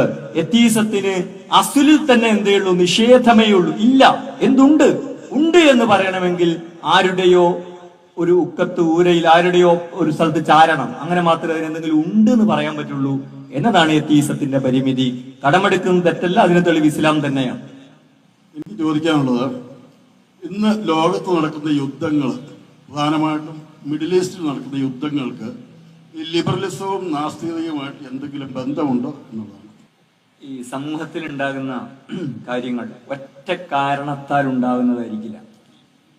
അത് ഈ കമ്മ്യൂണിസ്റ്റുകളുടെ ഒരു വിശകലന രീതിയാണ്. വർഗസംഘർഷം, ഇതുകൊണ്ടാണ് ലോകത്തെല്ലാ കാര്യവും ഉണ്ടാവുന്നത്, എല്ലാത്തിനെയും അങ്ങനെ വിശകലനം ചെയ്യുക എന്നത്. സമൂഹം വളരെ സങ്കീർണത, കോംപ്ലക്സിറ്റിയുള്ള ഒന്നാണ്. നമ്മുടെ ശരീരം പോലെയാണ്. നമ്മുടെ ശരീരത്തിൽ പലതും സംഭവിക്കുന്ന ഒറ്റ കാരണത്താലല്ല. നമുക്ക് അസുഖം വരുന്നത് ഭക്ഷണത്തിന്റെ പ്രശ്നം ഉണ്ടാവും, നമ്മളുടെ ജീവിത രീതികളുടെ പ്രശ്നം ഉണ്ടാവും, പാരമ്പര്യത്തിന്റെ പ്രശ്നം ഉണ്ടാവും, ചുറ്റുപാടിന്റെ പ്രശ്നം ഉണ്ടാവും, പല ഘടകങ്ങളുണ്ടാവും. മിഡിൽ ഈസ്റ്റിൽ ഉണ്ടാകുന്ന പ്രശ്നങ്ങളും പല ഘടകങ്ങൾ ചേർന്നതാണ്. അപ്പൊ ഏത് പ്രശ്നമാണ് എന്നൊക്കെ പറയുമ്പോഴാണ് ആ പ്രശ്നത്തിന്റെ പിന്നിൽ ലിബറലിസം ഉണ്ടോ എത്തിയസ് ഉണ്ടോ എന്നൊക്കെ പറയാൻ പറ്റുന്നത്. അതേസമയം ഇസ്രായേൽ ഫലസ്തീൻ പ്രശ്നം, മിഡിൽ ഈസ്റ്റിലെ പ്രശ്നങ്ങളുടെ ഒരു മർമ്മം, ലോകത്തിന്റെ തന്നെ പ്രശ്നങ്ങളുടെ ഒരു മർമ്മം അതാണ്. അതിൽ ഇതിന് രണ്ടിന്റെയും പങ്കുണ്ട്. കാരണം ഫലസ്തീൻ എന്ന് പറയുന്ന കുറെ മനുഷ്യർ ജീവിക്കുന്ന ഒരു നാട്ടിൽ നിന്ന് ആ മനുഷ്യരെ അടിച്ചോടിച്ചിട്ട് അവിടെ ജൂതന്മാരെ കൊണ്ടുപോയി കുടിയിരുത്തി. ഈ ജൂതന്മാരെ കുടിയിരുത്താൻ കാരണമായത് എന്താ? ഹിറ്റ്ലർ, എത്തീസ്റ്റായ ഹിറ്റ്ലർ അല്ലെ, അല്ലെങ്കിൽ ഒരു മതധാർമ്മികതയും പാലിക്കാത്ത ഹിറ്റ്ലർ ജൂതരെ കൂട്ടക്കൊല ചെയ്തു. ഇന്ന് ഇസ്ലാമോഫോബിയ എന്ന് പറയുന്നത് പോലെ അന്ന് ലോകത്ത്, പ്രത്യേകിച്ച് യൂറോപ്പിൽ ഉണ്ടായിരുന്ന ഒരു കാര്യമാണ് ജൂതവിരോധം, ആന്റിസെമിറ്റിസം എന്ന് പറയുന്നത്. അപ്പോ അങ്ങനെ ജൂതന്മാരെ കൂട്ടക്കൊല ചെയ്തു. ഇതിന് കാരണം ഒരു മതവുമല്ല, മറിച്ച് ഭൗതികവാദമാണ്. ഞാൻ നേരത്തെ ഉദ്ധരിച്ച നോവോ ഹരാരിയുടെ പുസ്തകത്തിൽ ഒരു മത സ്വാധീനവുമില്ലാത്ത ഭൗതികവാദം, ലിബറലിസത്തിലും കമ്മ്യൂണിസത്തിലും ഉൾപ്പെടെ മതത്തിന്റെ ചില സ്വാധീനങ്ങളുണ്ട്. ഒരു മത സ്വാധീനവും ഇല്ലാത്ത പ്യുവർ സയൻസിനെ, പരിണാമശാസ്ത്രത്തെ ബേസ് ചെയ്തുകൊണ്ടുള്ള ഒരു ചിന്താസരണിയും രാഷ്ട്രീയ പദ്ധതിയുമായിട്ടാണ് ഫാഷിസത്തെ വിശദീകരിക്കുന്നത്. ആ ഫാഷിസമാണ് ഇത്രയും ജൂതന്മാരെ കൊന്നത്. അതിന് പരിഹാരമായിട്ട് മനുഷ്യർ താമസിക്കുന്ന ഭൂമിയിൽ നിന്ന് അവരെ ആട്ടിപ്പായിച്ചിട്ട് അവിടെ ഇസ്രായേൽ രാഷ്ട്രം സ്ഥാപിച്ചു. ഇതൊക്കെ ഒരു നേരും നിറയുമില്ലാത്ത ഭൗതികവാദത്തിന്റെ ഫലമായിട്ട് അന്ന് സാമ്രാജ്യ ശക്തിയായിരുന്ന ബ്രിട്ടനാണത് ചെയ്തത്. പിന്നീട് അമേരിക്ക, ഇതേപോലുള്ള അമേരിക്കയാണ് അതിനെ സംരക്ഷിച്ചു കൊണ്ടിരിക്കുന്നത്. ഇതിലൊക്കെ മുതലാളിത്തം, സാമ്രാജ്യത്വം, ലിബറലിസം മുതലായ ഘടകങ്ങൾ പ്രവർത്തിക്കുന്നത് കാണാൻ പറ്റും. പക്ഷെ മിഡിൽ ഈസ്റ്റിൽ ഉണ്ടാകുന്ന പ്രശ്നങ്ങളെല്ലാം അതിന്റെ പേരിലാണെന്ന് പറയാൻ പറ്റില്ല. അതിന് വേറെയും പലതരത്തിലുള്ള കാര്യങ്ങളുണ്ട്. അത് ഓരോന്നോരോന്നായി എടുത്ത് വിശകലനം ചെയ്യുമ്പോൾ, ഏത് പ്രശ്നത്തെയാണെന്ന് പറഞ്ഞ് അത് വിശകലനം ചെയ്യുമ്പോഴാണ് അതിനകത്തുള്ള സങ്കീർണതകളും വ്യത്യസ്ത ഘടകങ്ങളും ഒക്കെ നമുക്ക് അപഗ്രഥിക്കുവാൻ സാധിക്കുക. അവയവദാനത്തെ പറ്റി ഇസ്ലാമിന്റെ കാഴ്ചപ്പാട് എന്താണ്? സ്വീകരിക്കുന്നതിനെ പറ്റി പ്രോത്സാഹിക്കപ്പെടാത്ത കാരണം, ആവശ്യം വന്നാൽ സ്വീകരിക്കാമോ? അവയവദാനം കർമ്മശാസ്ത്ര വിഷയമാണ്. കർമ്മശാസ്ത്ര വിഷയമായതുകൊണ്ട് തന്നെ ഇജ്തിഹാദിയായ വിഷയം, കർമ്മശാസ്ത്ര വിഷയം എന്നതിനേക്കാൾ ഇജ്തിഹാദിയായ വിഷയം അഥവാ ഗവേഷണാത്മകമായ ഗവേഷണ സ്വഭാവമുള്ള വിഷയമാണ്. ഗണിത പ്രമാണം, ഖത്ഈയായ ദലീൽ ഉള്ളൊരു വിഷയമല്ല. അള്ളാഹുവോ പ്രവാചകനോ അതിനെക്കുറിച്ച് നേർക്കുനേരെ എന്തെങ്കിലും പറഞ്ഞിട്ടില്ല. കാരണം ആ കാലത്ത് അങ്ങനെ ഒരു സമ്പ്രദായം, സംവിധാനമില്ല. ഗണിത പ്രമാണമില്ലാത്തത് കൊണ്ട് തന്നെ അതിൽ ജിത്തിഹാദിന്റെ വിഷയമാണ്. ജിത്തിഹാദിൽ വ്യത്യസ്ത അഭിപ്രായങ്ങൾ ഉണ്ടാകും. പറ്റും എന്ന അഭിപ്രായം വളരെ സജീവമായും ശക്തമായും മുസ്ലിം ലോകത്ത് ഉണ്ട്. അങ്ങനെ പറഞ്ഞ ധാരാളം ആധുനികരായ പണ്ഡിതന്മാരെ കാണാൻ സാധിക്കും. അതുകൊണ്ട് അത് ആവശ്യമുള്ളവർ, അത് ശരിയാണെന്ന് തോന്നുന്നവർക്കും അത്തരം മതവിധികൾ പിന്തുടരാവുന്നതാണ്. അത് പറഞ്ഞ പണ്ഡിതന്മാരെയും മതവിധികളെയൊക്കെ കാണുവാൻ കഴിയും.